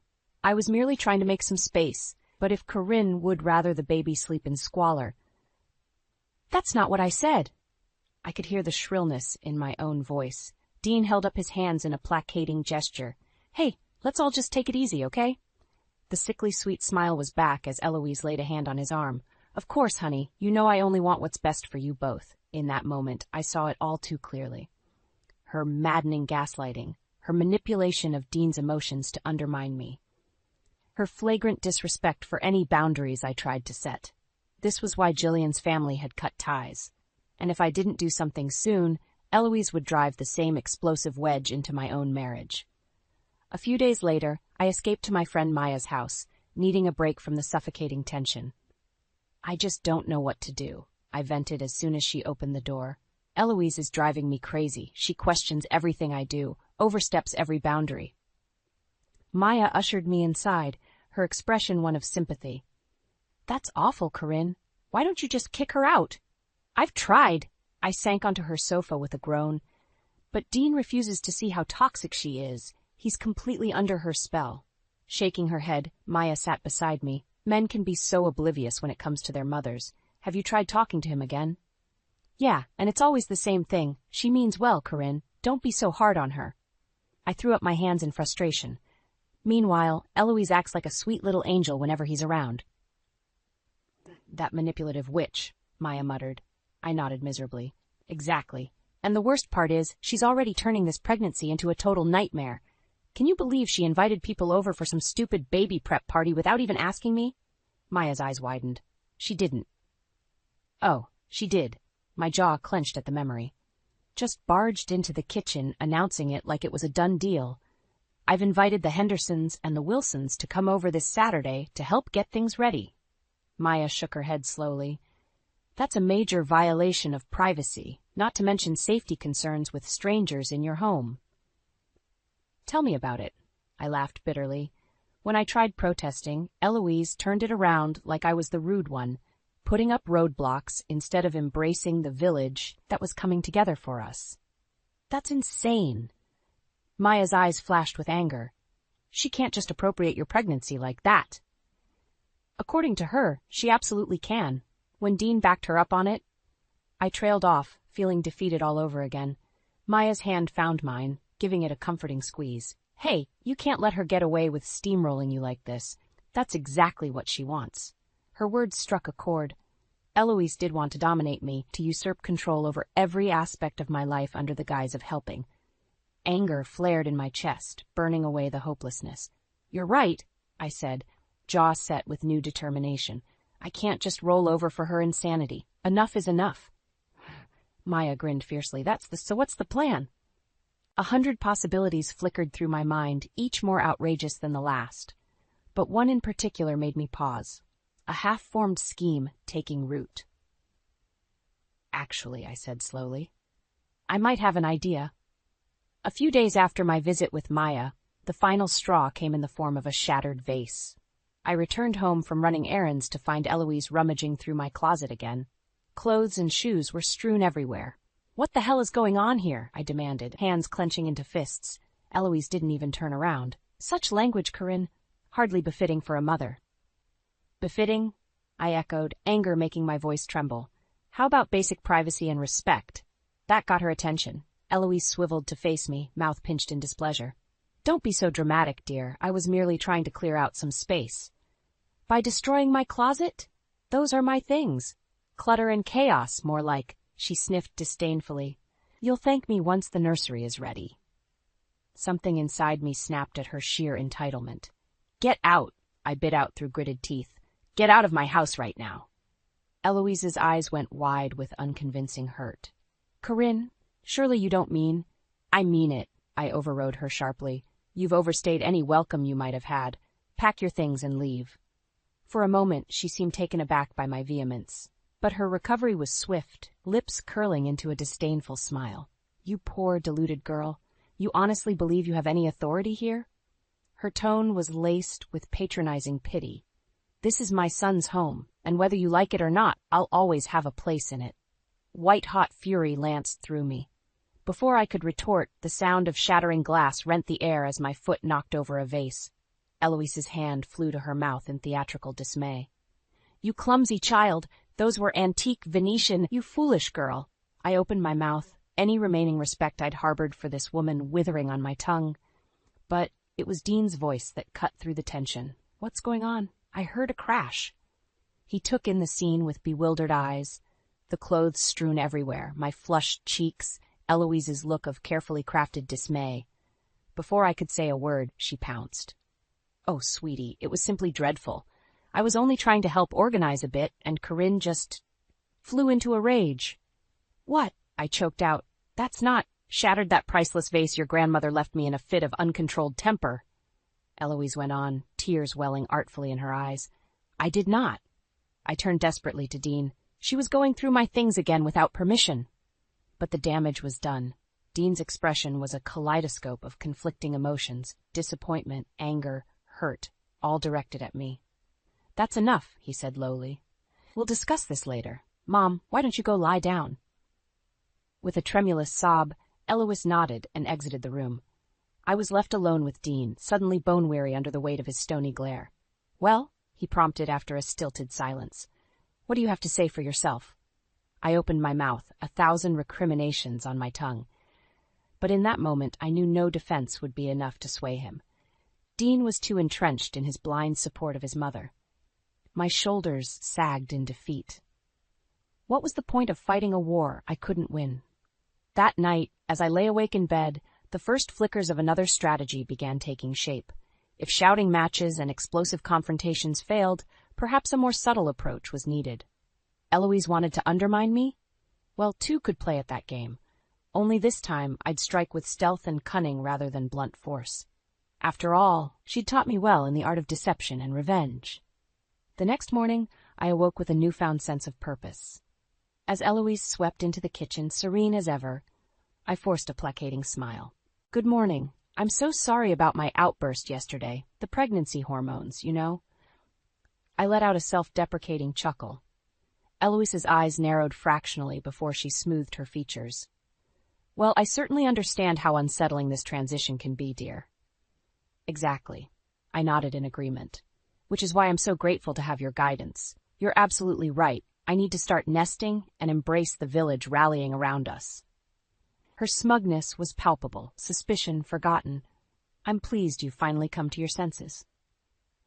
Over the next few days, I played the part of the reformed, compliant daughter-in-law to perfection. When Eloise criticized my cleaning methods, I listened meekly. As she reorganized the house to her liking, I uttered not a word of protest. All the while, I began piecing together my real plan. The first step was contacting Jillian, Dean's estranged sister. Though our relationship was strained due to Eloise's meddling, she proved a wellspring of information about our mother-in-law's past manipulations. I've got boxes of evidence, Jillian confided when we met for coffee. Emails, texts, you name it, all documenting the cruel, underhanded ways Mom drove a wedge between me and my husband until he couldn't take it anymore. I listened with equal parts horror and vindication as she recounted dozens of instances just like the ones I'd endured, only far worse. Next, I began stockpiling my own proof. Each time Eloise bounded a line, I hit record on my phone to capture the rants and diatribes when Dean wasn't present, her feigned politeness giving way to biting derision and judgment. Who does she think she is, contradicting me like that? She fumed after one argument about baby supplies. She's worse than a child, at least children still mind their elders. Through it all, I maintained my facade of humbleness and compliance. Let Eloise have her shallow victory for now. She could swan around playing the martyr, the voice of reason, right up until her own actions undid her. The final piece fell into place when Maya helped me get in touch with 2 other daughters-in-law who'd been driven apart from their families by Eloise's poisonous influence. Sarah and I used to be so close, Patty lamented, but after our first big fight, which Mom masterfully instigated, she went running straight into her arms for support. I never stood a chance against that emotional blackmail. Their anecdotes were eerily similar, seeds of discord planted, allegiances divided, families torn asunder, all through Eloise's insidious machinations. By the time I hung up the phone that night, my path was clear. If this was the only way to wrest back control, to protect my family from the toxicity Eloise represented, then so be it. The next morning at breakfast, I was all sugary smiles as Eloise breezed in. I've been thinking, I began lightly. With the baby's arrival getting closer, I really want to clear the air, do something to bring everyone together again as a family. Eloise paused mid-sip of coffee, intrigued by my uncharacteristic olive branch. Oh, what did you have in mind, dear? My lips curved into a smile that held no warmth. A family dinner, actually. I think it's time we all had a long, overdue discussion about the future. The night of the family dinner, I was near vibrating with nervous anticipation. Despite my outward calm, it took every ounce of effort to keep my hands from shaking as I set the table. Right on schedule, the doorbell rang. I pulled open the door to find Jillian shifting awkwardly on the front step, her husband Rick beside her. Thanks for coming, I murmured, ushering them inside. Jillian's expression was tight, her gaze flicking around like a trapped animal. You're sure about this, Corinne? Before I could respond, Maya arrived with Patty and Sarah in tow. A chorus of startled greetings filled the air as Eloise swept in from the kitchen. Well, what an unexpected reunion. Her eyes danced between the assembled families, mouth curved in a politically bland smile. How lovely to have you all here. The calculated pleasantry grated, threatening my hard-won composure. I could see Jillian tense beside me, no doubt reading the same insincerity. Thankfully, Dean chose that moment to join us. Hey, everyone's here. Should we get started? I forced a bright smile. Actually, I thought we could wait for the final guests to arrive. Right on cue, the doorbell rang again. This time it was the Conway family, former in-laws who had cut ties with Eloise over a decade ago after an epic blowout regarding their grandchildren. Complete silence reigned as Eloise registered their presence, a muscle twitching in her artificially smooth cheek. Judith, Thomas, how unexpected. Judith offered a tight smile that didn't reach her eyes. Really, Eloise? After all you've put our family through, you can't fathom why we're here. For the first time, I detected a flicker of unease in Eloise's perfectly cultivated mask, but her recovery was as swift as ever, the sickly sweet smile reappearing. Now, let's not let old grudges spoil the evening. Cut the crap, Mom, Jillian suddenly burst out. All eyes swiveled her way as she took an unconscious step forward. We're not falling for your gaslighting routine again. Eloise's expression shuddered, eyes glinting with cold fury despite the saccharine tone. Jillian, darling, whatever are you? You manipulative, lying witch. It was Patty who exploded next, all her grievances bubbling over. You destroyed my relationship with Sarah just like you tried with these others. The room erupted into a maelstrom of shouting voices, accusations flying, tempers flaring, decades of bitterness and pain unleashed. Through it all, Eloise stood ramrod straight, eyes blazing, veneer of civility disintegrating. At some point, Dean's voice cut through the chaos. Enough! What the hell is going on here? An eerie hush followed his bellow. I could see the stunned hurt writ across his features as the reality of the situation dawned. My mouth was dry as chalk, but I knew this was the moment. Reaching into my pocket, I pulled out my phone and met Eloise's gaze steadily. You might want to have a seat for this. The first recording began to play, anger and condescension dripping from Eloise's tinny voice as she ranted about me. Then another file, more vicious put-downs and criticisms, and another after that, the damning evidence piling up one after another. Eloise paled, seemingly struck dumb. Dean's expression morphed from disbelief to stunned hurt to white-hot rage, as each new vileness issuing from his mother's lips assailed him. By the time the final recording clicked off, a profound silence had fallen over the room. I could see it all clicking into place for Dean, the missing puzzle pieces, the half-sensed deceptions. Finally he turned to Eloise, face like chiseled stone. Get out! Her mouth worked soundlessly as she struggled to find her footing. Sweetheart, you don't understand. I said get out! Dean's roar made us all flinch. I want you gone, Mom, tonight. To her credit, Eloise didn't argue further, shoulders slumped in rare defeat. She turned and walked out of the dining room, out of our lives. Only then did the euphoric chatter and embraces erupt around me. But all I could feel was the searing ball of hatred still burning in my belly, despite my victory. Because as satisfying as her downfall was, I knew it was only the beginning of making her pay. A tense silence fell over the dining room after Eloise's abrupt exit. I could sense the weight of 1,000 unspoken questions, accusations, and recriminations hanging in the air between Dean and the assembled families. Judith Conway was the first to break it. Dean, I know this is a shock, but your mother's behavior. Don't. Dean's voice was little more than a ragged croak as he held up a hand. Just don't. He dragged his palm down his face, suddenly looking decades older. When his eyes finally lifted to meet mine, they were haunted. You knew about all of this vindictiveness, the cruelty. It wasn't quite an accusation, more a pleading for context, for something to make sense of the shattered reality before him. I swallowed hard against the surge of bitterness that welled in my throat. How many times had I tried explaining only to be brushed aside? But righteous anger would only push him further away now. I suspected for a while, I admitted quietly, but I could never get through to you, Dean. Eloise was always able to gaslight me, twist the reality to make me seem irrational. He flinched slightly at her name, then sank heavily into a dining chair. The wariness emanating from him was a physical force. So that's why you brought everyone here. Rick broke the stilted silence, realization dawning. To gang up and force the truth. I opened my mouth to protest the callous phrasing, but Patty jumped in quickly. Not gang up, she said firmly. Corinne had to take drastic steps because of how thoroughly Eloise isolated us all, divided and conquered to maintain control. A dull flush crept up Dean's neck as he digested her words. I could practically see the pieces clicking into place, memories and long-buried doubts resurfacing to be viewed under a new, but unerringly honest light. Jillian reached across the table, placing a tentative hand over his. I didn't want to believe it at first either. Not about Mom. Her lips twisted in a rueful approximation of a smile, but her awfulness became impossible to ignore after a while. Dean's jaw clenched hard, eyes glistening with shame, anger, a kaleidoscope of volatile emotions. When he spoke again, the words emerged muffled, as if forced between gritted teeth. All this time?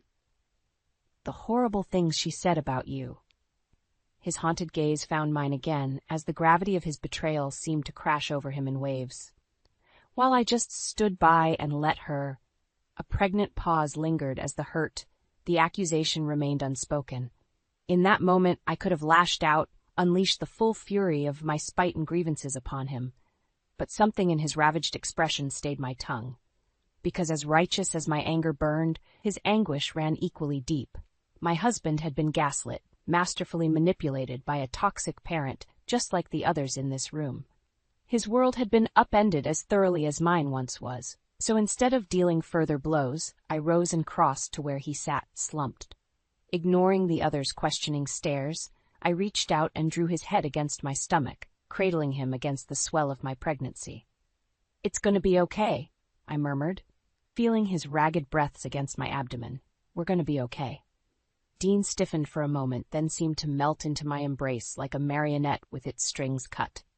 I stroked his hair lightly as his shoulders began to shake with silent sobs, offering him this rare shelter and solace. This was a new beginning, I realized.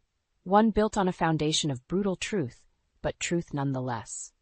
Whatever came next, we would face it together as partners rather than adversaries. The cycle of toxicity and deception was broken. That night, as we fell into an exhausted sleep tangled in each other's arms, I understood the true cost of vengeance was not violence or hatred, but mercy. Mercy hard-won and bestowed upon the humbled. Only then could the past be laid to rest, making way for a brighter future. In the weeks after Eloise's banishment, an uneasy calm descended over our household. Dean and I walked on eggshells around each other, both still processing the cataclysmic shift in our reality. He spent long hours at work, as if immersing himself in familiar routines could undo Eloise's ruinous legacy. When he was home, a brittle tension crackled between us, both skirting the emotional minefield her deceptions had laid. I understood his withdrawal, his need to compartmentalize. God knew I'd erected my own fortresses over the years to survive Eloise's psychological warfare. But even those thick-walled defenses were straining under the weight of all that had transpired. The turning point came one night over a stilted dinner of reheated leftovers. Dean set down his fork with a dull clank. "This isn't working." I froze mid-bite, heart jackrabbiting as terrible scenarios flickered through my mind. Was this the moment our marriage finally buckled, shattered by the strain of Eloise's machinations? But when I met his gaze, I saw only weary resolution. "We can't keep living like this, Corinne. Tiptoeing around each other, sidestepping what happened." He exhaled a frustrated breath, raking a hand through his hair. "I don't know where to start unraveling the tangled mess my mother created. But I do know shutting you out again isn't the answer." Something inside me unclenched at his words. "I'm not going anywhere," I said impulsively. "We'll get through this together." Dean's lips twitched in a reluctant half-smile as he reached across the table for my hand. Together. I liked the sound of that. From that point, the walls between us began to gradually dismantle. In their place, an honest dialogue emerged, one founded on empathy, patience, and a mutual desire to shed Eloise's corrosive influence once and for all. Over long conversations, all the hurts and betrayals were slowly exhumed. The constant belittling, the manufactured conflicts designed to drive wedges, the insidious gaslighting that had us both questioning our reality. Laying it all bare was an excruciatingly painful process. But with each buried wound exposed and lanced, I felt lighter, more whole. Roles reversed too, as Dean opened up with a raw vulnerability I'd never witnessed before. He spoke of being the idealized son, the golden child who could never escape Eloise's web of demands and criticisms despite his devotion. "I think a part of me always longed for her approval," he confessed haltingly, "which is why I was so blind to her cruelties, no matter who tried warning me." In turn, I divulged the bone-deep fears Eloise had awoken, of being alone and outmatched as a new mother, of tainting our child's upbringing with echoes of the dysfunction that marred my own childhood. "You saved me from that," I admitted, cradling my rounded belly. "Saved us both." By the time the last of our lacerations had been cleansed and bound, I felt closer to Dean than I had in years. not simply spouses united by domesticity, but partners buckling back to withstand the onslaught of trauma. Our bedroom became a sanctuary again, a sacred space reclaimed from the toxic taint of Eloise's influence. Physical intimacy took on new, profound dimensions as we relearned each other's boundaries and needs. Countless tender moments stitched past wounds into a new, stronger whole. The nursery, too, was an exercise in co-creation. Dean and I labored side by side, meticulously outfitting the space with every necessity, and not a single item imposed by his mother's interference. We emerged scarred, yes, but also formidably unified, an immovable bulwark erected to deflect any resurgence of Eloise's malice. When our daughter arrived 2 months later, squalling and perfect, we were girded for the challenges ahead. Absolutely nothing would disrupt the hard-won peace of our newly reclaimed lives. As I cradled my newborn's warmth against my chest, I knew this child would never want for security, stability, love. Those insidious cycles of toxicity ended with us. Eloise's shadow no longer touched this family. We had stepped finally into the light. "You must have lost your way," were the chilling words Marla uttered, her voice laced with faux concern as I found myself unable to enter my own home, my key futile against the new locks. I stood frozen on the porch, disbelief and anger brewing inside me as I stared at the smug expression on my mother-in-law's face. At 58, Marla still exuded an air of aristocracy and old money, draped in designer clothes and jewelry that sharply contrasted my casual, thrift store-inspired style. "What's going on, Marla?" I asked, struggling to keep my voice even. "Why can't I get into my house?" "Oh, sweetie, I think you're confused," Marla replied, her words dripping with condescension. "This is my son Elliot's house. Now why don't you run along home to your little apartment?" My hands curled into fists as I fought the urge to grab Marla and force my way inside. This was the house I had grown up in, that my parents had left to me when they passed away last year. Elliot and I had spent the last 6 months renovating it, infusing each room with special touches that represented our shared vision for our future. This was my sanctuary, my pride and joy. And now Marla was trying to take it all away. "Don't play games with me," I said sharply. "You know very well this is my house. Now open the door and let me in." Marla sighed theatrically. "I'm afraid that's simply not possible. You see, Elliot signed the house over to me for safekeeping while he's away on business. We can't have undesirables barging in now, can we?" My blood boiled at her words. Elliot, my husband of 5 years, was currently on an extended work trip in Japan. He always fretted about me being alone, but I cherished my independence. Little did I know, he had made arrangements behind my back and given his manipulative mother total control in his absence. I took a deep breath, willing myself to remain calm. "Elliot would never sign over my house without talking to me first." "You're lying, Marla." "Am I?" she challenged, her brown eyes glinting. "Why don't you give my darling son a call and find out?" I wanted nothing more than to wipe that smug look off Marla's face. But I wouldn't give her the satisfaction of seeing me crumble. "Fine. I'll call Elliot and clear this whole thing up," I replied evenly. "But don't get too comfortable in my home. You won't be staying long." Marla merely chuckled and waved her fingers at me in farewell. As I walked down the front steps, I turned to see her disappear inside, closing the door firmly behind her. Rage and disbelief warred within me as I stood on the sidewalk, staring at the house I had poured my heart into. Marla had always resented my common upbringing, believing her precious architect son could do better than a freelance graphic designer. But I never imagined her snobbery and disdain would manifest in something so cruel. I scrolled through my contacts until I found Elliot's number. He answered on the 3rd ring, his cheerful voice like a balm to my soul. I quickly explained what had happened with Marla. A heavy silence followed, broken only by Elliot's deep sigh. "Corinne, there's something I have to tell you." "I can't believe you would do this to me," I said, my voice trembling as I paced the small confines of my studio apartment. On the video call, Elliot looked back at me helplessly. "I'm so sorry, Corinne. I never meant for it to happen this way. My mother ambushed me with the paperwork just as I was leaving for the airport. She claimed it was just a temporary measure for emergencies.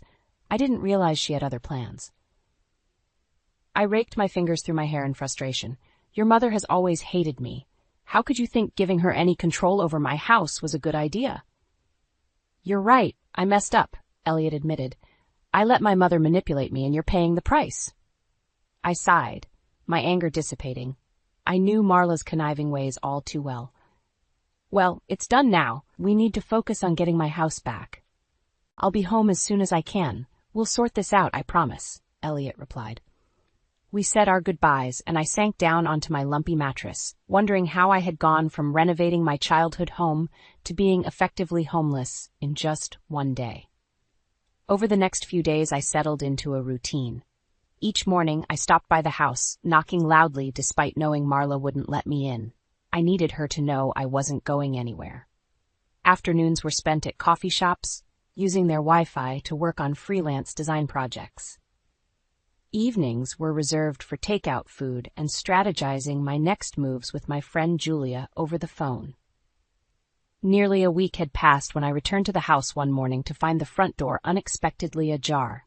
I entered cautiously, surprised by the drastic changes that had already taken place. The beautiful pottery and artwork I had proudly displayed were gone, replaced by garish paintings I recognized from Marla's previous home.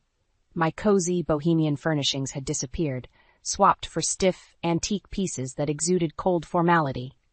Hello, dear, I hope you like what I've done with the place. Marla's falsely sweet voice rang out as she sashayed into the room. I bit my tongue to stop myself from screaming at her. Didn't take you long to make yourself at home, I said bitterly. Well, it is my home now, Marla replied snidely. Anyway, I'm hosting the Ladies' Society tea here tomorrow. I assume you can show yourself out? I stood there fuming as she prattled on about plans for redecorating the kitchen and removing the flower garden I had painstakingly nurtured. It was clear she intended to erase any trace of me from this house, from my colorful tiles in the bathroom to the secret hideout Elliot and I had built as kids. Just remember, this isn't over, I told Marla as I left, catching a glimpse of her scowling before the door slammed shut behind me. As I walked back to my car, I took some deep breaths, trying to regain my composure. I knew Marla's scheme was only beginning, and I would need to be strategic and resilient to survive this battle. But as I caught sight of my childhood home one last time, I made a vow. One way or another, I was taking back what was mine. The next few weeks were agonizing. Marla's presence seemed to infest every aspect of my life, no matter how hard I tried to avoid her. She hijacked the weekly neighborhood potluck, critiquing my common potato salad recipe and insisting on upscale catering instead. When I volunteered at the community garden, she was suddenly everywhere, gossiping loudly about my unladylike appearance. At the grocery store one day, I overheard her telling the cashier about Elliot's gold-digging wife who married him for his money. I had to stop myself from dumping my cart of items over her primly styled hair. The final straw came when she crashed the annual fundraising gala for the youth art program I had helped launch. I was mingling with donors when Marla appeared, interrupting every conversation to shift focus towards herself.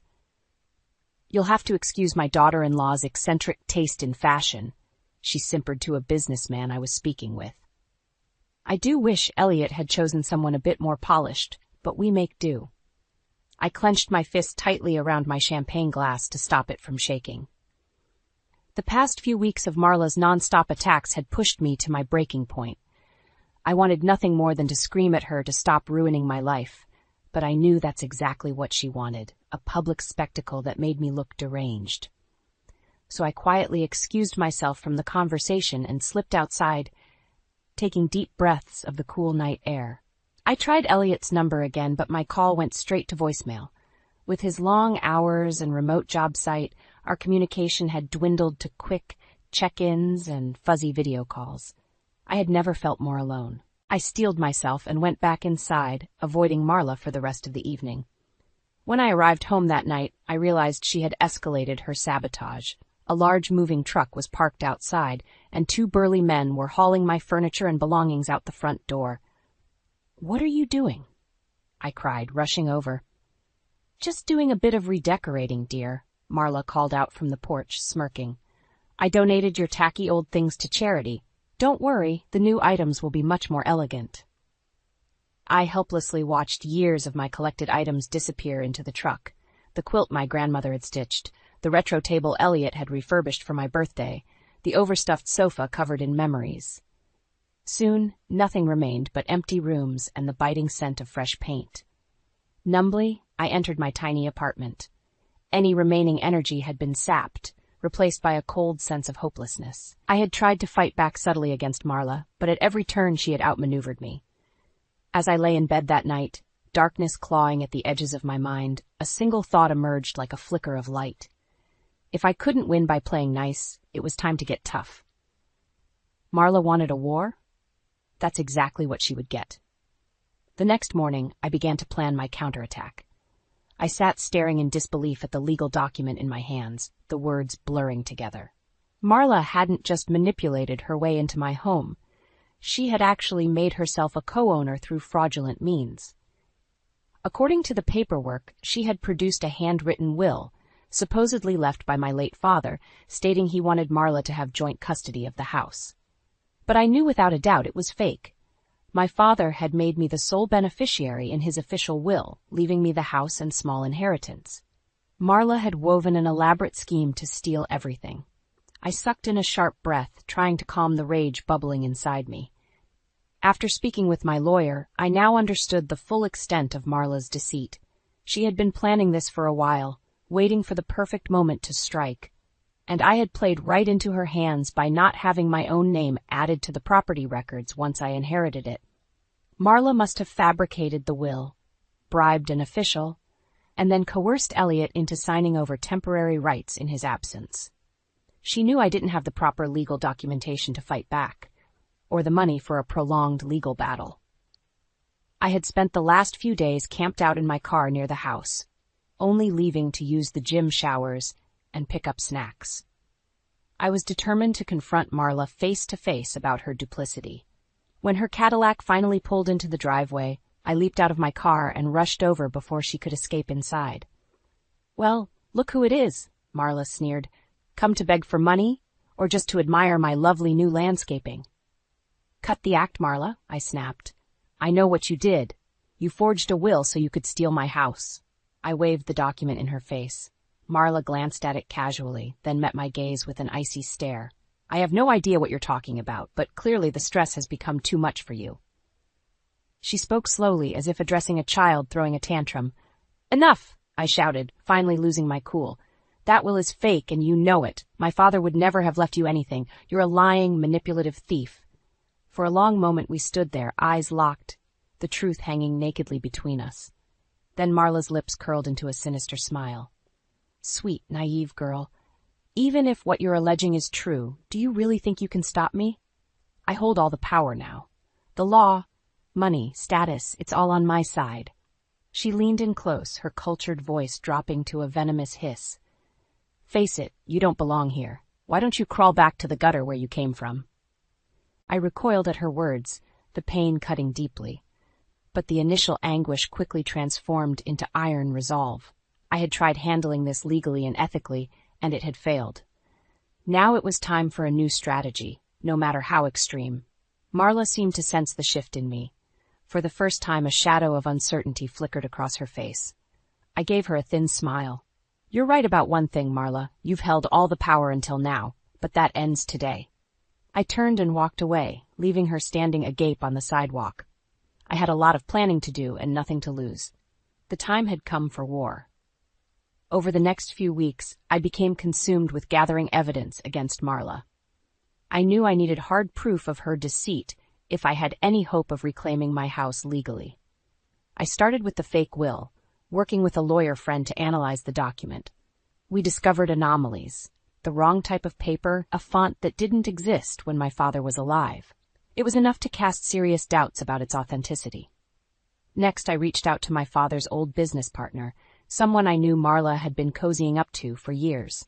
After some persuasion, he finally admitted she had asked him to act as a witness and verify the will. The final piece fell into place. I also began trailing Marla, documenting her activities and conversations. Most days she flitted aimlessly around town, a bored socialite looking to stir up drama. but she seemed to have a weekly appointment that piqued my interest, a visit to a rundown apartment building on the edge of town. One overcast Tuesday, I followed Marla's Cadillac to the familiar spot and watched her disappear inside. A few minutes later, she emerged looking worried, accompanied by a squat, nervous-looking man I recognized as the town clerk. After exchanging whispered words and passing a thick envelope, they quickly parted ways. My mind raced with possibilities. Blackmail? Bribery? Either way, this man clearly knew secrets that could threaten Marla's polished veneer. Over the next few weeks, I continued tailing Marla, compiling a detailed record of her activities and odd meetings. Her mask of aristocracy and moral superiority had slipped, revealing deceit and corruption. I wanted it all exposed. The final piece fell into place when I convinced the nervous clerk to meet me one night for drinks. A few rounds later, his lips started to loosen, confessing how Marla had paid him handsomely over the years to conveniently lose certain records and speed along questionable documents. Armed with this arsenal of evidence, I requested an emergency hearing with the judge overseeing my house dispute. My lawyer and I laid out the paper trail of fraud and deception Marla had perpetrated to gain control. After reviewing the proof, the judge agreed to freeze all actions relating to the property's ownership until a full investigation could be completed. For the first time in months, I felt empowered again. The law had failed me before, but now justice finally seemed within reach. Marla must have realized her scheme was unraveling. She became a ghost, her usual swarm of social activity ceasing. No more smug morning jogs past my car. No more popping into restaurants to loudly discuss her summer plans for my home improvements. But her disappearance didn't fool me. I knew this temporary retreat was just the quiet before the storm, a chance for her to strategize how she could regain the upper hand. Well, I was done being strategic. Marla wanted an all-out war, I would give her one. And this time, only one of us was walking away victorious. The day of the showdown arrived. Armed with my evidence, I marched up to the front door of my house, ready to confront Marla for the last time. Before I could knock, the door swung open abruptly. Marla stood there scowling, clearly perturbed that I had caught her off guard. "What do you want now?" she snapped. "We need to talk," I replied evenly. "May I come in?" Marla hesitated before reluctantly stepping aside. I crossed the threshold, my emotions swirling as I stood in the home that had been stolen from me. Nothing looked familiar anymore. My bohemian decor had been replaced by gaudy antiques and impersonal minimalism. But underneath Marla's superficial touches, the heart and bones of the home remained. The flow of the rooms my mother had designed, the creaks in the floorboards my father had never fixed. I took a deep breath. "I know what you did, Marla. The will was fake. You bribed the clerk. You have no legal right to my house." Marla scoffed. "You have no proof of these ridiculous allegations. I'm growing very tired of your harassment." I held her icy gaze unflinchingly. "Actually, I have plenty of proof. Sworn statements exposing your lies, records of your shady dealings. I know enough to destroy your facade of respectability." Marla's defiant expression wavered slightly. I pressed my advantage. "It's over. Your schemes stop now. Vacate my home immediately, or I take this evidence to court and ensure you face charges." Heavy silence descended as Marla stared at me stone-faced. For a moment I thought she might actually acquiesce. Then her lips curled into a sneer. "Do you think a few pieces of paper can scare me? I built an empire while you still clung to your parents' apron strings. No one will believe the delusional ramblings of a petty little—" "Mom, stop." We both turned in shock at the newcomer's voice. Elliot stood in the doorway, suitcase in hand, his face etched with grief and disappointment. Marla's haughty demeanor instantly melted. "Elliot, you're home early." She scurried over, attempting an embrace. He held up a hand. "I heard enough, Mom. Corinne told me everything. How could you betray me like this?" "She's lying," Marla shrieked, pointing a manicured finger my way. "I'm the victim here. This vindictive girl has done nothing but spew vicious untruths since the day you married her." "No more lies," Elliot thundered. "I made excuses for you my whole life, but I won't let you hurt my family anymore." He moved to stand by my side, slipping his hand into mine. Marla gaped at him in disbelief. "Darling, please, be reasonable," she implored, her voice cracking. "I'm done being reasonable," Elliot replied wearily. "This ends today. Vacate Corinne's home now and never bother us again. Marla stared wildly between us, the madness clear in her eyes. For a moment I thought she might lash out physically in a final desperate act, but Elliot's stoic presence kept her contained. Finally, her shoulders slumped in defeat. Without another word, she shoved past us and disappeared into the guest room, emerging minutes later with 2 hastily packed suitcases. Elliot kept his eyes trained on the floor as his mother paused next to him, waiting for some show of affection, forgiveness, anything. But he remained stony and silent. The click of her heels faded as Marla retreated down the walk. I watched through the window as her Cadillac glided away, disappearing around the corner, perhaps for the last time. In the weeks following Marla's eviction, Elliot and I worked non-stop to reclaim the house. We boxed up her garish furnishings and listed them for sale, using the money to restore the cozy bohemian aesthetic I had lovingly created. Elliot immersed himself in repairing the structural damage Marla had wreaked, while I scrubbed away every trace of her, wanting to cleanse the home of her poisonous presence. We received regular vitriolic calls and texts from Marla, who was now living in a budget motel on the edge of town. Her life of leisure had been permanently disrupted. With her web of lies exposed, old social contacts had abandoned her. Even the lawyers she approached refused to represent someone with her reputation. She was well and truly friendless for the first time in her privileged life. I almost felt pity seeing how far the once untouchable socialite had fallen. But the sting of her cruelty and deception still burned too freshly. "Maybe we should change the locks and security codes, just in case," I suggested to Elliot one evening, after an especially nasty series of messages from Marla blaming us for her downfall. Elliot nodded warily. "Yeah, it's probably not a bad idea. She's clearly becoming more unhinged." We were sipping coffee the next morning when we heard the pounding at the front door. I jumped nervously, but Elliot gave my hand a reassuring squeeze as we made our way to the foyer. I peered through the side window and groaned. Marla stood on the porch.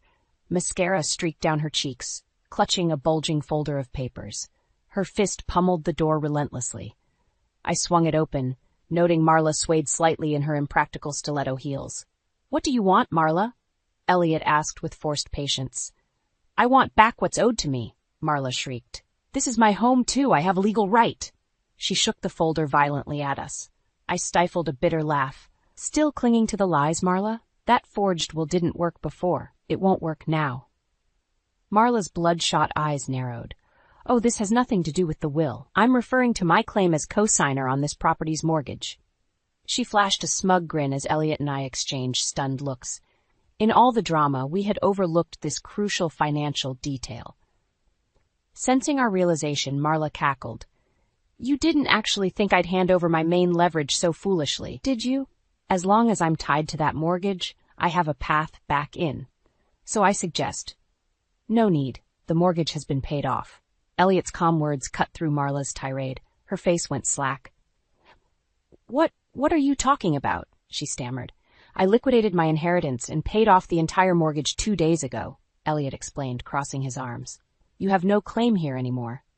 Marla stared at him in disbelief as the folder of papers slipped from her grasp, scattering across the porch. "It's over, Mother," Elliot stated firmly. "Now please leave before I have to call the police." For once, Marla had no venomous retort, no more schemes to wield. She backed away silently, teetering on her heels as she retreated to her weathered car. Elliot slipped his arm around me as we watched her go. I leaned my head on his shoulder, feeling the sunlight wash over us, bathing everything in hopeful clarity. Perhaps this drawn-out war was finally nearing its end. And emerging from the rubble, Elliot and I had somehow found each other again. The weeks after Marla's final defeat passed in a blur. Elliot and I threw ourselves into restoring normalcy, filling the rooms with love and light once more. We unpacked my eccentric art and vintage finds from storage, arranging them alongside Elliot's architectural drawings and photography. The house slowly began to feel like ours again. Workers helped repair the structural damage and cosmetic sabotage Marla had caused in her zealous renovations. Elliot redesigned parts of the space to be more accessible for any future children we hope to have. Meanwhile, I returned to pursuing my freelance graphic design work, setting up a small home studio. It felt healing to nurture my own passion again. Within a few months, I had built up a robust client list and transitioned my work into a thriving online business. Elliot and I also focused on strengthening the bonds Marla had strained, hosting potlucks with generous neighbors who forgave my absence, having long talks with friends to clear up her malicious gossip. To our relief, we received word that Marla planned to move to another state permanently, wanting a fresh start far removed from her ruined reputation here. We changed the locks one final time, just in case. On a sunny Saturday afternoon, we finally declared the house restored. To celebrate, we hosted an elaborate backyard barbecue. Twinkling lights were strung across the trees, music filled the air, and laughter carried on the breeze. It was a new beginning for everyone. Amongst the festivities, Elliot surprised me by dropping to one knee, presenting me with his late grandmother's ring set in a new band. "I know we've been through so much hardship already as a married couple," he began emotionally, "but I wanted to give you this as a symbol of a fresh start. So will you renew our vows with me?" Through joyful tears, I said yes, embracing my husband tightly. The people around us broke into cheers and applause. It felt like all the brokenness was truly behind us. On a cool evening a few weeks later, we held an intimate lakeside ceremony as the sun set brilliantly behind the trees. Surrounded by close friends and neighbors, we recommitted ourselves to each other after all we had endured. The struggles of the past year had tested us in every way possible, but ultimately the shared trauma had reforged an unbreakable bond between Elliot and I. Later that night, I rested my head contentedly on my husband's chest as we swayed together under the fairy lights twinkling on our back patio. "No matter what she tried, your mother could never destroy this," Elliot said softly, pulling me closer. I smiled up at him. Our love was always stronger than her hate. He leaned down and kissed me tenderly, the adoration in his eyes washing away any remaining shadows of the past. As we turned slowly on the dance floor, the glow from our home enveloped us in warmth. The house was no longer just brick and wood. It now embodied our resilience. With Elliot's hand firmly grasping mine, I knew I had the strength to withstand anything life threw our way next. Marla's bitterness had forged us into warriors, and together we had emerged victorious. The warmth of the fireplace did little to chase away the chill that crept down my spine as Marianne's piercing gaze fell upon me. "Well, Avery, dear, I must say that dress is interesting," she said, her ruby-red lips curling into a smile that never reached her eyes. I forced a polite grin, my cheeks flushing. "Thank you, Marianne. It's one of my favorites." "I can see why."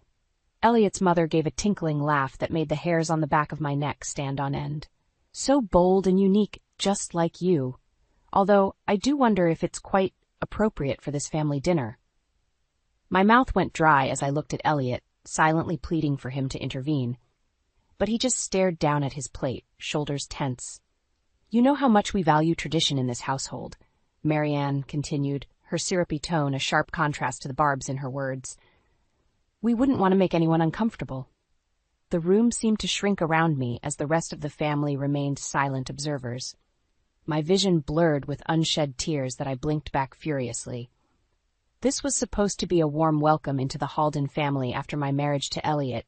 Instead, I felt like an ill-fitting pawn being scrutinized. "Of course, Mother," I choked out. "I'll be more mindful next time." "Wonderful." She clapped her hands together delicately. "Now, why don't you tell us a bit more about yourself, dear? We're just dying to get to know you better." I opened my mouth, but the words stuck in my throat as her cold eyes bored into me. In that moment, I realized this was about more than just my dress choice. This was Marianne establishing her dominance, a chilling power play that left me disoriented. Some distant part of me registered the uncomfortable silence stretching on until Elliot cleared his throat. "Actually, Mother, I think that's enough for tonight. Avery's had a long day." The rabbit hole didn't seem to end as the weeks ticked by in our new home.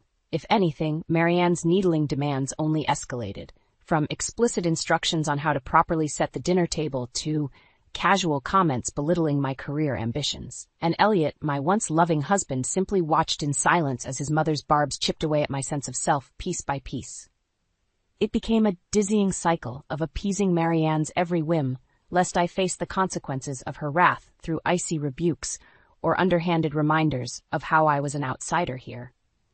But it was the disappointed looks from Elliot that cut deepest, each one another jagged crack spreading across the dream I had for our marriage. In those early days of our new life together, I was drowning, gasping for air in a twisted game I didn't know the rules to, and Marianne seemed determined to keep me unbalanced through her sinister passive aggression, all while wearing a sickly sweet smile, of course, because that was the Halden family way. At first, the changes in Elliot were so subtle, I easily chalked them up to the stress of starting our new life together. A forgotten birthday here, a canceled date night there, small things that I excused as just part of getting into a new groove as newlyweds. But soon, those slight oversights spiraled into something darker, something that made my heart clench every time I saw the disappointment and disdain hardening in his eyes. "This pot roast is dry as a bone," he grumbled one night, jabbing his fork moodily into the meat. "Honestly, Avery, how many times do I have to show you?" I opened my mouth, then snapped it shut as Marianne swept into the dining room. Now, Elliot, that's no way to speak to your wife." Her nostrils flared as she pinned me with an icy stare, although Avery should know better by now. The lump in my throat threatened to choke me as I looked at Elliot pleadingly, desperate for him to defend me like he used to. But he just shrugged, already shoveling another forkful of the dry pot roast into his mouth. That night was only the beginning. Pretty soon, Elliot's callous comments became as commonplace as Marianne's constant critiques of my abilities as a wife and daughter-in-law. He'd track mud into the house and then snap at me for not anticipating his needs. I'd burn dinner, and he'd throw the plate across the kitchen in a rage. All the while, Marianne watched like a hawk, her curved lips stretching into a satisfied smile every time Elliot willingly played his role. The realization hit me like a ton of bricks one afternoon when I foolishly asked Elliot if he wanted to grab lunch together before his next meeting. "Don't be ridiculous," he scoffed, already shrugging on his suit jacket. "You know Mother prefers I'm back promptly after appointments to discuss business matters." My heart plummeted into my stomach as I watched him hurry out the door, not even a backward glance in my direction. That's when the harsh truth finally clicked into place. Marianne had enveloped us so fully in her twisted web that Elliot was utterly beholden to her every rule. My husband was a shell of his former self, his love for me dulled by years of psychological conditioning at his mother's hand, and I was slowly being suffocated by her ruthless control over our family, gasping for air in a life I no longer recognized. "Oh, Avery, you're pouting again." Marianne's sickly sweet voice rang out from behind me. I spun around, jaw clenched, as she sicked loudly and shook her head. "When will you learn?" In that moment, something inside me twisted and snapped. I could no longer swallow down the bitter truth.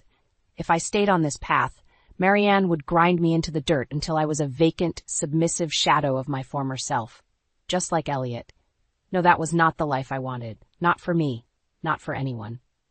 And as I met her cold gaze steadily, a new flame of determination was lit from the dying embers inside me. If Marianne wanted a battle, she would get one, with everything I had, because this time I would be the one calling the shots. The annual Halden Family Charity Gala was supposed to be a lighthearted affair, a chance for the town's elite to mingle and pat themselves on the back over champagne and hors d'oeuvres. But this year would be different. This year, I had a plan. As I descended the staircase in my crisp azure gown, clutching Elliot's arm, I saw Marianne's eyes narrow ever so slightly. Her well-practiced smile wavered just for an instant before settling back into that familiar saccharine mask. "Why, Avery? You clean up nicely," she purred as we reached the bottom of the stairs. "Although I do wish you'd done something a bit more sophisticated with your hair." My grip on Elliot's arm tightened, but he remained stoically impassive, refusing to even look at me, just like I knew he would.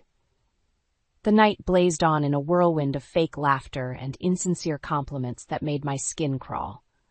I smiled woodenly, one hand clutching my champagne flute like a lifeline, as Marianne's barbs continued unchecked. "It really is too bad you never finished your college degree, dear," she said loudly during Aovek, her voice carrying across the crowded ballroom. We Haldens do so value a prestigious education. A hush fell over our little group as I felt dozens of eyes boring into me, awaiting my stuttered excuse like they'd grown accustomed to over the years. But not this time. This time, the anger roaring in my ears drowned out any shred of remaining intimidation. "Actually, Marianne, I seem to recall you dropping out as well," I said coolly, taking a dainty sip of my champagne. "To start a family, was it?" Her perfectly lined lips parted in shock as hushed murmurs began rippling through our audience. Out of the corner of my eye, I caught a glimpse of Elliot's father, Douglas, suppressing a grin before Marianne's voice sliced through the tension again. "Well, I never. You'd do well to watch your tone, young lady," she hissed, color blooming high on her cheeks. "I've half a mind to." "To what, Marianne?"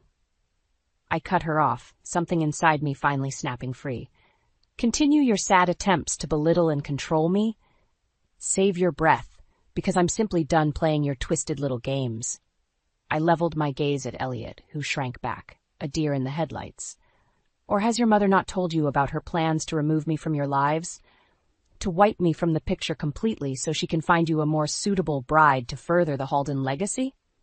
An icy silence hung in the air, punctuated only by Marianne's ragged breathing as her mask shattered completely. I could taste the fear rolling off her in dizzying waves, smell the acrid stench of her desperation. The crowd seemed to sway around me as I looked from Elliot's pale, stricken face to Marianne, and then to Douglas, the first inkling of hope in his eyes for longer than I could remember. With a sickening lurch, the weight of my entrapment these past few years finally hit me like a physical blow. The lies, the belittling, the silent torment, all at the hands of this vile woman and her puppet of a son. Something inside me finally broke free as the last threads of fear dissolved away, replaced by a calmness I hadn't felt in years. A foreign power seemed to uncurl within me, urging me not to flee this time, but to stand my ground. To fight. The whispers were growing louder now, but I barely heard them over the roaring in my ears as I tossed back the last of my champagne and smiled at Marianne. "No, I'm afraid the games are just beginning." The deafening silence that followed my outburst at the gala was finally broken by the harsh clack of Marianne's heels as she stormed away, her face twisted into a mask of rage. Elliot trailed after her, throwing me one last haunted look before disappearing into the crowd. I stood rooted to the spot, my heart thundering in my ears as the world slowly bled back into focus. Hushed whispers and scandalized gasps swirled around me, but I barely registered them over the chorus of voices in my mind. What had I done? After years of keeping my head down, something had snapped inside of me in that heated moment. An overwhelming urge to shatter the heavy silence, to unravel this twisted tapestry Marianne had woven around our family. Trembling, I turned to Douglas, the first man I'd ever seen stand up to his domineering wife. He placed a wizened hand on my arm, his eyes shining with the first hint of resolve I'd witnessed in years. "You did the right thing, Avery," he murmured gruffly. "The truth had to come out, no matter how ugly." His earnest words should have been a balm, helping ease the searing guilt and shock pulsing through my veins. But they did little to chase away the nagging sense of dread coiling in the pit of my stomach, because I knew this was only the beginning.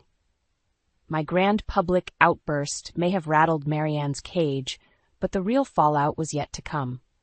She would retaliate, of that I was certain, which meant I needed to be prepared to fight back with everything I had. That realization was what finally spurred me into action over the next few days, as the harsh condemnations and scandalized whispers engulfed our family. While Elliot holed up in his study in a drunken stupor, I began to gather what little evidence I could. Damning financial statements, detailing the misappropriation of Halden family funds, sworn affidavits from Marianne's hired staff recounting her unhinged verbal tirades, a trove of secret recordings spanning years, each one more incriminating than the last. I compiled my case meticulously, letting the smoldering embers of my anger drive me forward as I prepared for the battle to come. Because one thing had become painfully clear. Marianne would stop at nothing to regain control over her kingdom, and I would be her prime target. The breaking point came one night after another of Elliot's inevitable blow-ups, his voice hoarse from screaming about the humiliation I'd brought upon this family. I had hidden in the pantry, my breath coming in raggedy pants as his venomous words hit their mark again and again, until finally I heard the telltale click of Marianne's heels against the hardwood and the murmur of their hushed conversation filtering through the cracked door. "Get rid of her." Marianne's low, steely voice made the hairs on the back of my neck stand up. "She's become much too unruly, much too dangerous to our family's interests." Unable to contain myself a moment longer, I leaned in closer until their poisonous whispers became clear as day. And that's when I heard the evidence I'd been subconsciously seeking all along.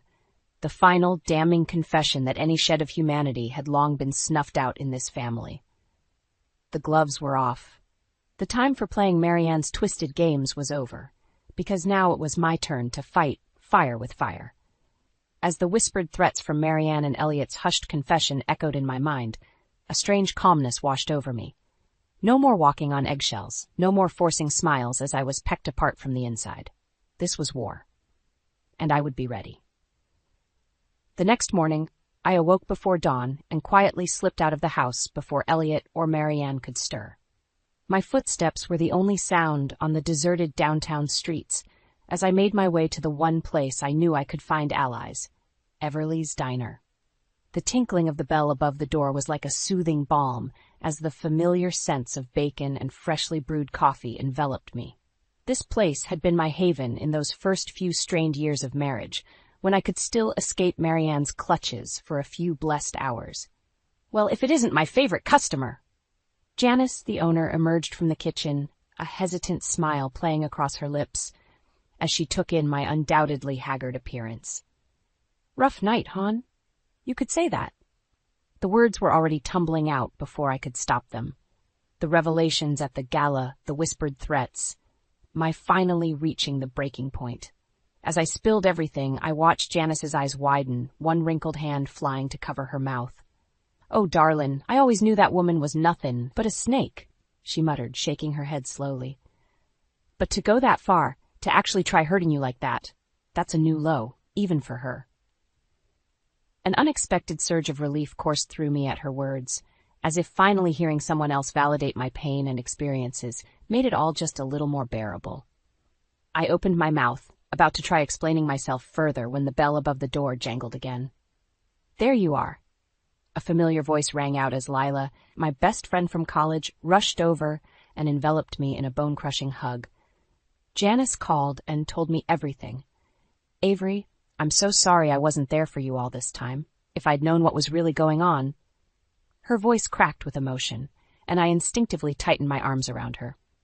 Lila had been the closest thing to family I had in those first few years of my marriage before Marianne's isolating tactics finally pushed her away. "You're here now," I murmured, forcing a watery smile as she finally pulled back. "That's what matters." "Damn straight." Lila swiped away the tears trickling down her cheeks before squaring her shoulders determinedly. "So what's the plan, Av? How can I help take that bitch down?" My lips twitched in a real smile this time at the fierce protectiveness blazing in her eyes. Because that's exactly what I needed now, someone with claws out who was ready to fight. "Well, for starters, I need to gather more evidence," I began, the gears in my mind already turning. "Anything I can use to expose Marianne and get these people off my back once and for all." I was thinking. "You were thinking it's time to play a little hardball." A new voice cut me off. I turned to see Charlie, my friend Lila's older brother and a hotshot corporate lawyer, sweeping into the diner. A slow grin spread across his face as he took in my questioning look. "Leela called me from the road," he explained with a shrug. "Said my brilliant college pal was finally ready to stand up for herself. So," he rubbed his hands together, "what kind of trouble are we stirring up?" As I laid out the pieces I'd gathered so far, I could feel the weight temporarily lifting from my shoulders. For the first time in years, I wasn't alone in this fight. I finally had people, friends, in my corner who were ready to go to battle. No more passive silence, no more turning the other cheek as Marianne and her minions sought to drown me. This time, I would be the one putting up a fight. This time, the predators would become the prey. The next few weeks flew by in a whirlwind of clandestine meetings and furtive evidence gathering as Lila, Charlie and I built an airtight case against Marianne and her web of deceit. Papers were meticulously organized into binders. Undercover surveillance captured hushed confrontations and damning admissions. A steely sense of determination took root inside me, unfurling with each incriminating piece we unearthed. By the time the annual Halden Hospitality Charity Gala arrived, I could feel the palpable tension thrumming through my veins. This would be the moment of truth, the culmination of weeks of secret planning, my chance to cut through the smothering silence once and for all. "You've got this, Lila murmured as we did final checks in the courthouse bathroom. Her fingers deftly fluffed my hair as her gaze met mine in the mirror, a silent message passing between us. No more fear, no more games. When we emerged into the marbled lobby a few minutes later, the gilded ballroom was already buzzing with Woodbrook's elite in their tuxedoed finery. Champagne flutes glinted under the soft candlelight as mingled laughter and chatter filled the air. I could feel hundreds of eyes trailing over me as I deliberately wove through the crowd, clutching the overflowing case binder to my chest like a shield. A hush seemed to fell over the crowd with each step, until finally I reached the center of the polished dance floor. "Good evening, everyone," I said in a clear, ringing voice, flashing them all a brilliant smile.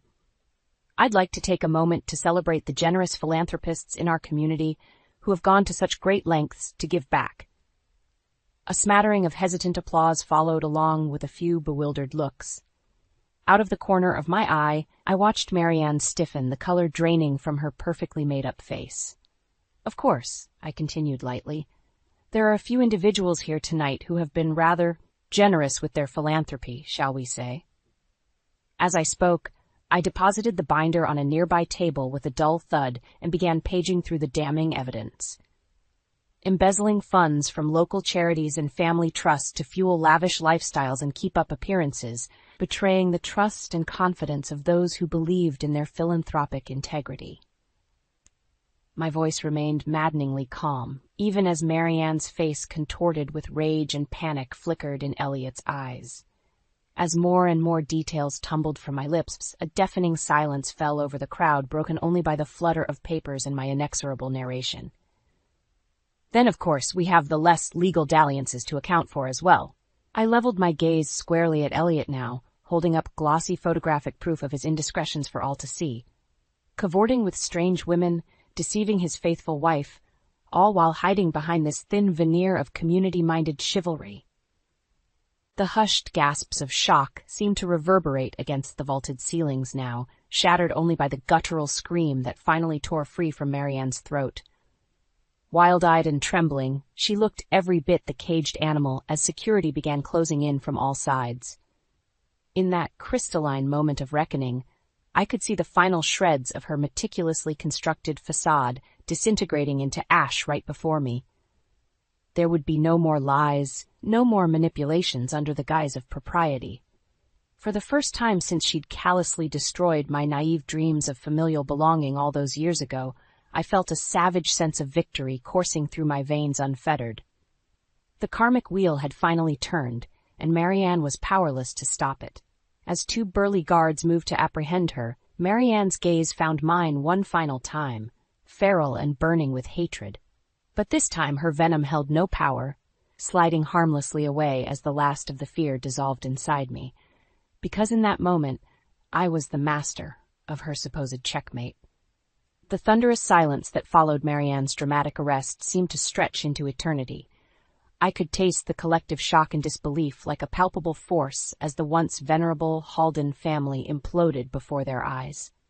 For a fleeting moment, Elliot and I locked gazes across the ballroom floor. His expression was utterly inscrutable, eyes hollow and glazed as twin trails of moisture streaked his ashen cheeks. Then, just as quickly as the spell had woven between us, it shattered, splintering into 1,000 unspoken recriminations and shards of dashed hopes. Elliot's jaw hardened and he turned on his heel, retreating into the claustrophobic crowd as if I were the villain here, as if I had been the jackal systematically stripping our family apart, piece by piece. The bitter taste of defeat nearly choked me until a warm hand came to rest on my shoulder. I turned to see Douglas, the shrunken shell of a man suddenly seeming decades older than his years. You did what you had to do, he murmured, his words barely audible over the rising din of panicked murmuring. She left you no choice. A knot I didn't realize I'd been carrying seemed to loosen ever so slightly at his reassurance. For so long, he had been just another one of Marianne's puppets, helpless against the manipulations of his monstrous wife. But now, in the wake of this cataclysmic shake-up, I could see the first faint flickers of hope rekindling in his rheumy eyes. The iron manacles were finally loosening. For what it's worth, I'm sorrier than you'll ever know, Douglas continued hoarsely, gnarled fingers tightening around my arm in a vice grip. Marianne, she was always the strong one, the immovable force, and I let myself become malleable, too cowed to ever stand up to her toxic ways until it was far too late. His throat bobbed as he swallowed hard, face etched with regret. You didn't deserve any of what she put you through, Avery. But maybe now, maybe there's a chance to start fresh. I could only nod numbly, too overwhelmed to find any words of forgiveness or comfort. Because in that moment, surrounded by the wreckage of his shattered legacy, Douglas was beyond consoling. No, there would be no easy path forward now, not for any of us. The Halden family as we'd known it was irreparably broken, the bedrock foundation built on lies and deceit. As the gaping crowd parted like the Red Sea, Marianne reappeared between her two hulking security escorts. No longer the impeccably coiffed ice queen, her coppery hair askew and mascara streaking her crimson cheeks in muddy rivulets. But her slate eyes still gleamed with that familiar vindictive light as they bored into me. You ungrateful, malicious little cur, she spat, the haunting words cutting through the silent ballroom. After everything I sacrificed for this family, gave you people so you could keep living in your pathetic delusions of grandeur. One of the guards made a move to silence her, but Marianne merely wrenched free, her lips peeling back in a manic snarl. Don't think this is over. You hear me, Avery? I'll make you regret the day you ever set foot in this town and tried to sully the Halden name. Her vicious threats hung in the air like a dark miasma as I watched the sad, broken remnants of her once imperious persona be dragged away. No, this was far from over, I realized with a chill. Marianne's stubborn claws would remain sunk in deep, poisoning any chance at peaceful resolution until her dying breath. As the ballroom seemed to gradually swirl back into motion around me, the first tangled threads of uncertainty began weaving their way through my momentary vindication. Because one thing had become resoundingly clear, there would be no clean slates here. No easy path to redemption or letting go of the past. Not when it came to the deep, soul-scarring rift Marianne had rent into our fractured family. The only path forward now was to finish what I'd started, no matter how ugly the finale. The months following the cataclysmic unraveling of the Halden family legacy were a cyclonic blur. Attorneys, court appearances, endless hearings, it all bled together into a surreal waking dream as I weathered the fallout. True to her malicious vow, Marianne fought tooth and nail against the charges, her snarling defiance echoing through oak-paneled courtrooms like the unrelenting screeches of a wild animal. Evidence be damned, she seemed determined to drag us all down into her scorched earth spiral of destruction before finally admitting defeat. But in the end, the truth proved insurmountable. The house of lies she'd so meticulously constructed came crumbling down in an avalanche of convictions and seized assets. I could only look on in muted triumph as the once untouchable Marianne Halden was led away in shackles, her raging accusations buried under the weight of her own hubris. For Elliot, there could be no easy escape from his silent complicity either. Faced with his own damning trail of evidence, adulterous entanglements, misused funds, illegal business dealings, my husband eventually accepted a plea deal. His sentence was lighter than his mother's, but the cost was steep nonetheless. Public humiliation, hefty fines, and a lifetime of untangling his father's ravaged business affairs. As for Douglas, the tragic patriarch displayed a weariness that went far beyond his years as the curtain closed on this ugliest of family dramas. He retreated from the prying eyes of the community, content to quietly pick up the pieces of his shattered empire alone. Well, not entirely alone, for in a gesture I never could have foreseen, he summoned me to his study one rain-swept evening with an unexpected offering, a shocking sum of restitution and an even more stunning apology. You never deserved the venom my wife unleashed, nor my own cowardice in enabling her toxic behavior, he rasped, calloused fingers caressing a worn photograph of family happier times. But I hope this can be a step towards making amends for the suffering you endured on my watch. I opened my mouth to protest, but Douglas raised a withered hand, his eyes shimmering with a fragile hope. Take it, Avery. For once in your life, take something you never had to fight tooth and nail for. Build yourself a legacy untainted by the rot of this family. His gruff words should have felt like a balm after such harrowing turmoil. And yet, as I accepted the oversized check with trembling hands, my heart felt strangely hollow, because no amount of reckoning or restitution could ever absolve the scars that had been carved into my soul by this once revered family. Those wounds would never fully heal, I realized with a pang of melancholy.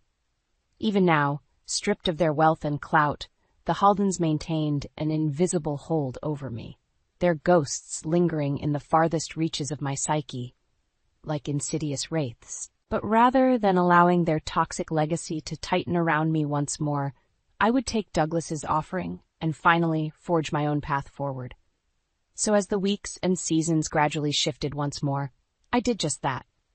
Carefully channeling the still smoldering embers of anger simmering within, I began investing and planning, slowly, meticulously building my own empire from the ashes of the old. It started small, just a little community arts program for underprivileged youth that had been a lifelong dream. Then, as my nest egg blossomed into more ambitious ventures, the initiatives multiplied. Before long, I was able to establish a formidable foundation in my own name, dedicated to empowering women who had faced abuse and marginalization at the hands of toxic power structures.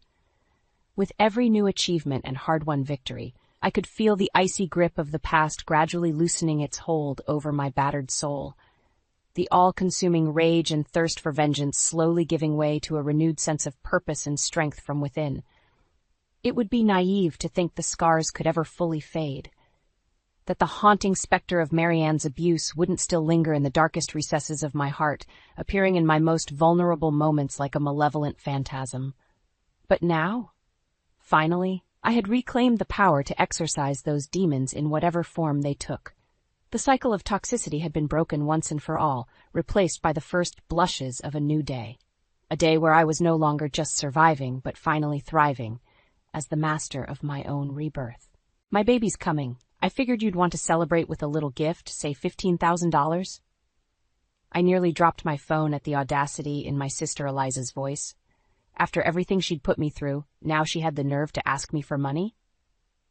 You can't be serious, I said, gripping the phone tightly. You honestly think I'm going to give you $15,000?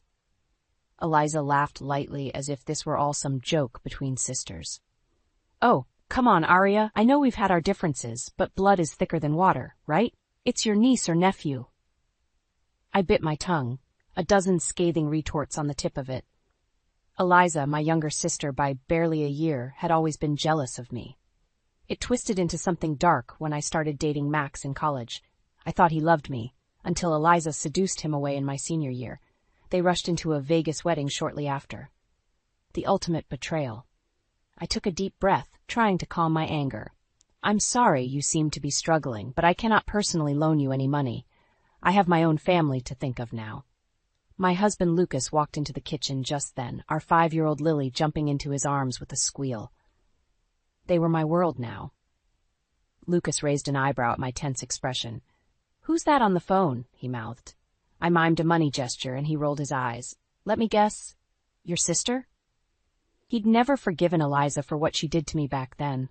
Lucas was the one who helped me move on, who showed me what real love is. I nodded and put the phone on speaker. Eliza's sugary voice filled the room.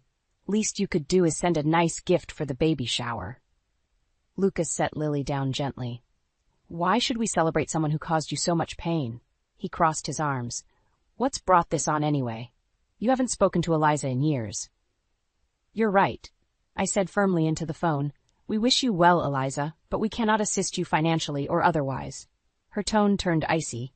Can't or won't? Don't pretend you're still not angry. I married Max. She snorted. So petty, Arya. I stiffened, the years-old wound throbbing as painfully as ever. Lucas gestured for the phone, and I passed it over wordlessly. "Eliza," Lucas said in his detective voice, "consider this a warning. Do not contact my wife again." He hung up with an air of finality before turning to me, his eyes gentle. "Are you okay?"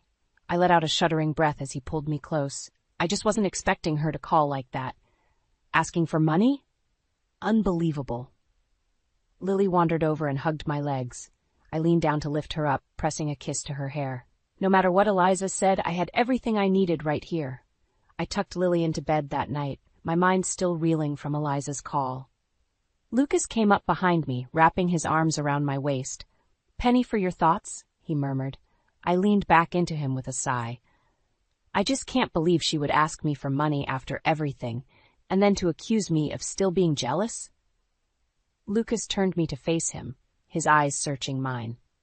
"Do you want to tell me exactly what happened between you two and Max? Maybe it would help to talk it through." I nodded slowly. Lucas knew the basics, that my sister stole my boyfriend and married him, but the full story was still painful to share. "Eliza was always jealous of me growing up," I began quietly. "I was the smart one, the popular one. Got better grades, more friends. When I started dating Max sophomore year of college, she hated that I had something she didn't." My hands curled into fists at the memory. She started hanging around more when Max came over, flirting with him right in front of me. He didn't even notice at first, but over time... I closed my eyes. I guess she wore him down. Next thing I knew, he's breaking up with me out of nowhere, and a week later I find out he eloped with Eliza in Vegas. Lucas shook his head, his jaw tight. "I'm so sorry she put you through that, Arya. It's a horrible thing to have happen." I wiped away an angry tear. "You know what the worst part was? She rubbed it in my face, kept telling me I was just jealous because she was better than me, happier than me." I let out a harsh laugh. I cut ties completely after the wedding. Hadn't talked to her since. "Until today?" Lucas finished grimly. He considered for a moment. "What do you say we get a little justice, love?" I peered up at him in surprise. "What do you mean?" His eyes glinted. "As a detective, I have resources, contacts. What if we found out what Eliza was really up to these days? Because I guarantee you it's not all rosy. She wouldn't be asking you for money otherwise." Considering it sent a spike of anticipation through me. "You mean, expose whatever shady stuff she and Max are doing? For revenge?" "Call it justice." Lucas tilted my chin up. "Maybe it's time Eliza gets a taste of her own medicine. What do you say?" I thought of the years of humiliation Eliza put me through, the self-righteous smirk I knew would be on her face at that baby shower, asking me for money as if she deserved a single cent. An unfamiliar anger flooded through me, but I didn't fight it. Instead, I turned to Lucas with blazing eyes. "Let's do it." "So what's the plan?" I asked Lucas eagerly over breakfast the next morning. Lily was occupied with her coloring book, allowing us to scheme openly. Lucas sipped his coffee, his eyes glinting. I made a few discreet inquiries about Eliza and Max last night, still waiting to hear back from my contacts, but if there's dirt to be found, we'll dig it up. Excitement and nerves twisted in my stomach. I still can't believe we're actually doing this, snooping into their lives, looking for revenge. Lucas reached over to squeeze my hand. "Hey, don't think of it like revenge. Think of it as veering their karma back on course." I let out a small laugh. "Well, when you put it like that." I shook my head, growing serious once more. "I meant what I said last night. Eliza has this coming. After the way she tormented me, manipulated Max." My voice hardened. "She destroyed our relationship, my trust in people. She deserves justice." "Too right, love." Lucas's phone buzzed and he glanced down. "Well now, got an interesting tidbit already." I leaned forward eagerly as Lucas showed me the text. "Got recent financials for E&M. Multiple weird payments from offshore accounts. Sending you records now. This could be promising." My pulse quickened. What exactly had Eliza and Max gotten themselves into? Just then, Lily popped up with her coloring book. "All done with my picture, Mommy. Want to see?" I smoothed down her hair with a smile. "Of course, sweetheart. It's beautiful." Over her head, I met Lucas's gaze. "Why don't you go play in your room for a bit, okay? Mommy and Daddy need to talk." She skipped off happily, and Lucas pulled out his laptop, opening the files his contact had sent. My nerves spiked at the walls of text full of numbers and transactions. Lucas gave a low whistle. "Well, these two have certainly been busy." He scrolled through rapidly. Lots of money coming in from offshore accounts like my guy said. And his brow furrowed. Money being transferred back out to various charities? What? I grabbed the laptop, skimming through the listed charities. Most seemed legitimate. Children's hospitals, wildlife conservation groups. Are they laundering money through charity donations? It's looking that way. Lucas's expression hardened. Pretty despicable, using good causes to hide illicit funds. He cracked his knuckles. Oh yes, these two are going down, but first. He reached over to grip my hand tightly. We're going to make them hurt. I have an idea. He outlined his plan, the baby shower gift that would set our revenge scheme in motion. My pulse pounded with anticipation, and I squeezed Lucas's hand fiercely. After today, Eliza's so-called perfect life would come crashing down, and this time, I would be the one looking down on her with satisfaction. Let's give my sister the rude awakening she deserves, I said, meeting Lucas's fiery gaze. The games were about to begin. The day of Eliza's baby shower arrived, my stomach churning with nerves and anticipation. You ready for this? Lucas asked as we got into his car, our gift for Eliza tucked carefully into a gift bag on the back seat. The contents, a $250 donation to a charity for fraud victims made in Eliza's name, would hopefully expose her shady financial activities to her inner circle. I smoothed my hands down my dress, taking a deep breath. As ready as I'll ever be. Let's do this. We pulled up outside the baby shower venue, an ostentatious mansion that set my teeth on edge. Of course, Eliza would choose somewhere flashy to impress her guests. We walked in to find the party already in full swing. I scanned the room, spotting Eliza holding court in the center, pregnancy glow on full display. My hands tightened around Lucas's arm, time for her charade to end. Eliza's face lit up with practiced delight when she saw us. Aria, you came, and you brought a gift, how sweet. Her smile didn't reach her eyes. Max hovered behind her, face impassive. Congratulations, I forced out. Lucas just nodded, his dislike evident. An awkward silence fell. The other guests whispered curiously. Eliza laughed too loudly. Well, don't just stand there. Come in. We're about to open presents. We followed her to the gift table. I held my breath as she picked up our bag eagerly, no doubt hoping for a stack of cash. Her face froze as she read the charity certificate inside. What is this? She looked up sharply, the first cracks appearing in her polite facade. A donation, to help those harmed by fraud. Lucas said meaningfully, we thought you'd appreciate such a fitting gift. Eliza's eyes blazed. The party guests stared. What exactly do you mean by that? Eliza bit out. Max stepped forward, face darkening. Watch yourself, detective. It's interesting how defensive they're getting, no? Lucas interrupted loudly. Makes you wonder what they might be hiding. His eyes swept the silent crowd, planting seeds of doubt. Eliza advanced on us, sharp and swollen at once. How dare you try and ruin my shower with these disgusting insinuations? Her shrill voice echoed in the hushed room. I stepped forward, agnos of hurt and rage rising up. How dare you show up in my life again asking for money, as if you didn't steal everything from me? I seethed loudly. Gasps rose. Lucas restrained Eliza as she lunged at me. Her perfect facade lay shattered on the floor with our gift wrapping. Lucas eyed the stunned guests. We'll see ourselves out. Give our regards to the happy couple. He spun on his heel, whisking me away. We left chaos in our wake. Eliza screeching, guests questioning, her flawless reputation unraveling before my eyes. Finally, it was her turn to hurt. As Lucas and I drove away, I let out a shaky breath. Our revenge had only just begun, but seeing Eliza exposed and outraged felt sweeter than I imagined. She wasn't going to get away with this unscathed. For the first time, I truly believed that. And it was freeing. In the aftermath of the baby shower showdown, my phone blew up with angry voicemails from Eliza. I ignored each one, blood still buzzing from the confrontation. Lucas and I lay in bed that night rehashing the fallout. Did you see her face when she opened that gift? I said gleefully. She absolutely lost it. The perfect princess with a temper after all, Lucas chuckled. His phone rang suddenly. He sat up when he saw the caller ID. It's my financial crimes contact, Nadia. This could be promising. He answered, face intent, as Nadia spoke. I gnawed my nails nervously until Lucas ended the call with a satisfied grunt. Well, it seems our little stunt spurred some of the baby shower guests to come forward. Seems they've suspected Eliza and Max were up to shady business for a while now. I sat up eagerly. What did they say?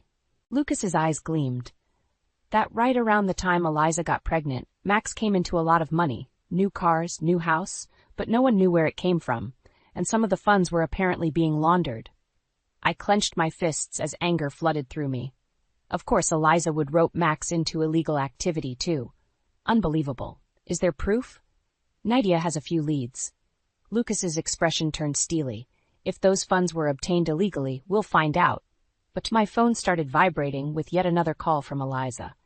Before I could ignore, Lucas gently took my phone. Let's give your sister a taste of her own drama, shall we? He answered as I looked on nervously. Eliza, what can I do for you? Muffled shouting exploded through the speakers, and Lucas held the phone away from his ear with a smirk. I could make out a few screeched words. Destroy you! How dare? Won't get away. Lucas just chuckled darkly once the shouts quieted. Are you quite finished? Here's what's going to happen next, Eliza. I'm digging deep into yours and Max's affairs, and if I find even a hint of fraud, you'll have much bigger things to worry about than your reputation. He paused as Eliza tried to sputter out a response. Oh, save it. For Arya's sake, I've let you get away with enough. That ends now. His voice lowered to a steely promise. You'll be hearing from me soon. He ended the call on Eliza's screams. My heart pounded as I met his fiery stare. This is really happening. We could actually take her down. I gripped Lucas's hands tightly. Thank you for standing up for me. Finally facing my tormentor after all these years, I felt empowered, unstoppable with him by my side. Lucas caressed my face gently. Always, my love. Our family comes first now. His eyes hardened, and we protect our own. Over the next few weeks, Lucas dove headfirst into investigating Eliza and Max's financial history. He spent late nights poring over records, meeting with contacts, chasing leads. I caught him furiously scribbling on his conspiracy board when I went to call him for dinner. Any breaks in the case? I'd ask. Lucas would just tap his nose. It's all coming together, but we're going to need more concrete evidence soon. His eyes took on a ruthless glint that sent a secret thrill through me. Lucas was always professional and ethical in his police cases. Seeing him embrace such ruthless determination for my sake made me love him even more. Finally, one night over dinner, he beckoned me close with excitement gleaming in his eyes. I've found something big, he whispered so Lily wouldn't overhear. A paper trail linking Max to an offshore holding company that's definitely a front. Funds come flowing in weekly, get bounced around different charities, and wind up in Max and Eliza's pockets. I finished in disgust. So it is illegal money laundering. Lucas nodded. Almost certainly fraud. Could be dealing with some dangerous people, too. But, he held up a hand before I could interrupt, I haven't found concrete proof yet, just hints. His expression grew serious. We'll need access to Max's home office, his computer. It's risky, but if I can get physical evidence, accounts, transactions, contacts, we can take it to the police and blow this whole operation open. Apprehension and excitement dueled within me. Like breaking and entering? I clarified nervously. Lucas squeezed my hands, eyes blazing. I wouldn't ask if it wasn't important. Think of Lily. At her name, my heart steeled itself. I would do anything to protect our daughter. Okay, let's do this. We made plans for Lucas to sneak into Max's office the next day while Eliza had a prenatal appointment and Max was at work. My heart pounded as I dropped Lucas off down the block the next morning. He gave me a hard kiss. See you soon with the evidence to bury them for good. An hour later, his blunt text came through. Got it? Relief flooded through me, followed swiftly by adrenaline as I realized this was really happening. After today, Eliza and Max's facade would come crashing down for good. I was thrumming with nervous energy when Lucas climbed back into the car, manila envelope tucked carefully under his jacket. Wordlessly, he passed it to me. I opened it with trembling fingers to see Max's financial records, emails with shady contacts, everything we needed to expose the truth. We did it. I breathed. Lucas's eyes mirrored my exhilaration. Let's go end this. Lucas called in a favor from one of his trusted police captains, Mike, to help us take Eliza and Max down. We filled him in and showed him the evidence. His lips got thinner and thinner. These are very dangerous people your family's gotten mixed up with, he said gravely. We laid out a sting operation to catch Eliza and Max red-handed. Tomorrow, when Max went to collect one of his charity deposits, the cops would be waiting. That night I lay awake, heart pounding with anticipation, fear, and elation. Lucas soothed me with strong hands, kissing away my tension until I slept. We dropped Lily at my mother's the next morning, so she'd be safe.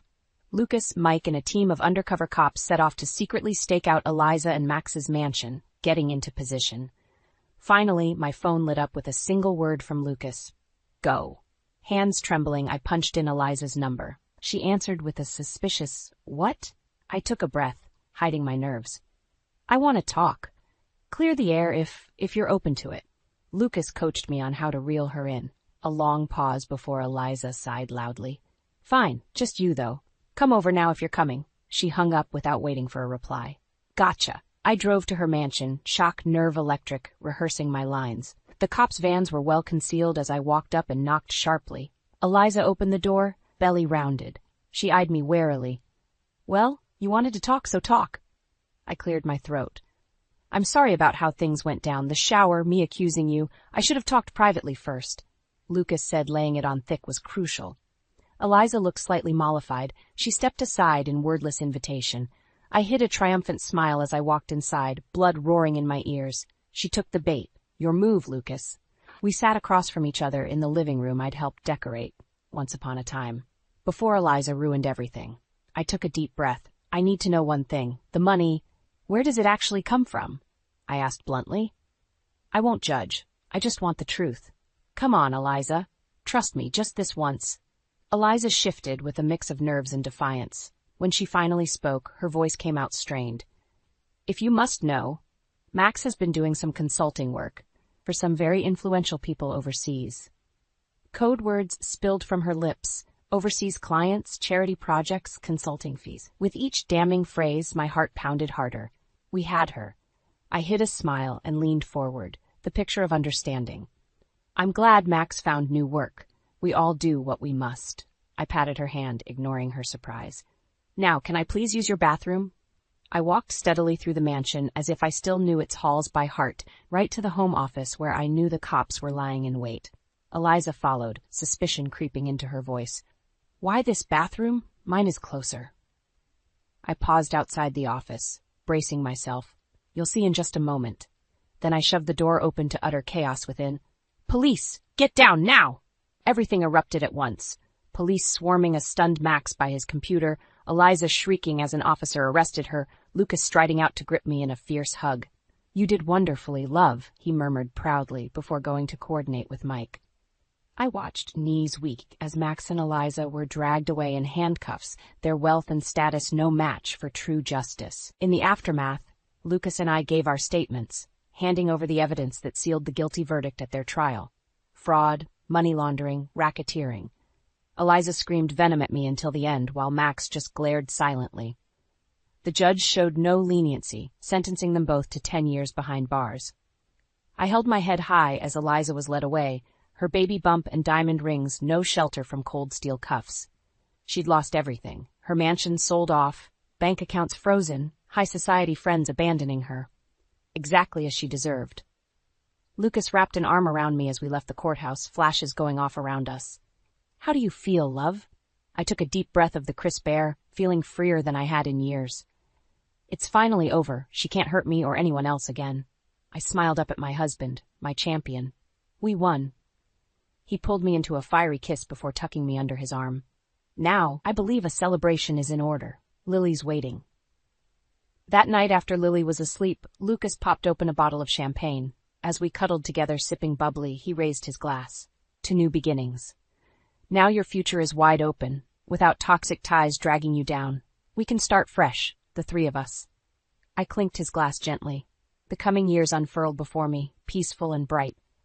I can finally close that dark chapter for good. Eliza wanted my life. Now she can live with the consequences of her greed. I shook my head ruefully. I almost feel sorry for her baby. Don't waste pity on them. Lucas lifted my knuckles to his lips. The only ones who deserve your energy now are Lily and I. Laying in his arms later that night, I sent out a silent thanks to whoever decided to make this wonderful man my soulmate, for guiding me through the darkness back into the light. Now the future held nothing but hope and joy with my little family beside me. I snuggled deeper into Lucas's embrace with a smile. After years of anguish, I could finally sleep easy. The past was nothing but dust. Ahead lay only bright skies.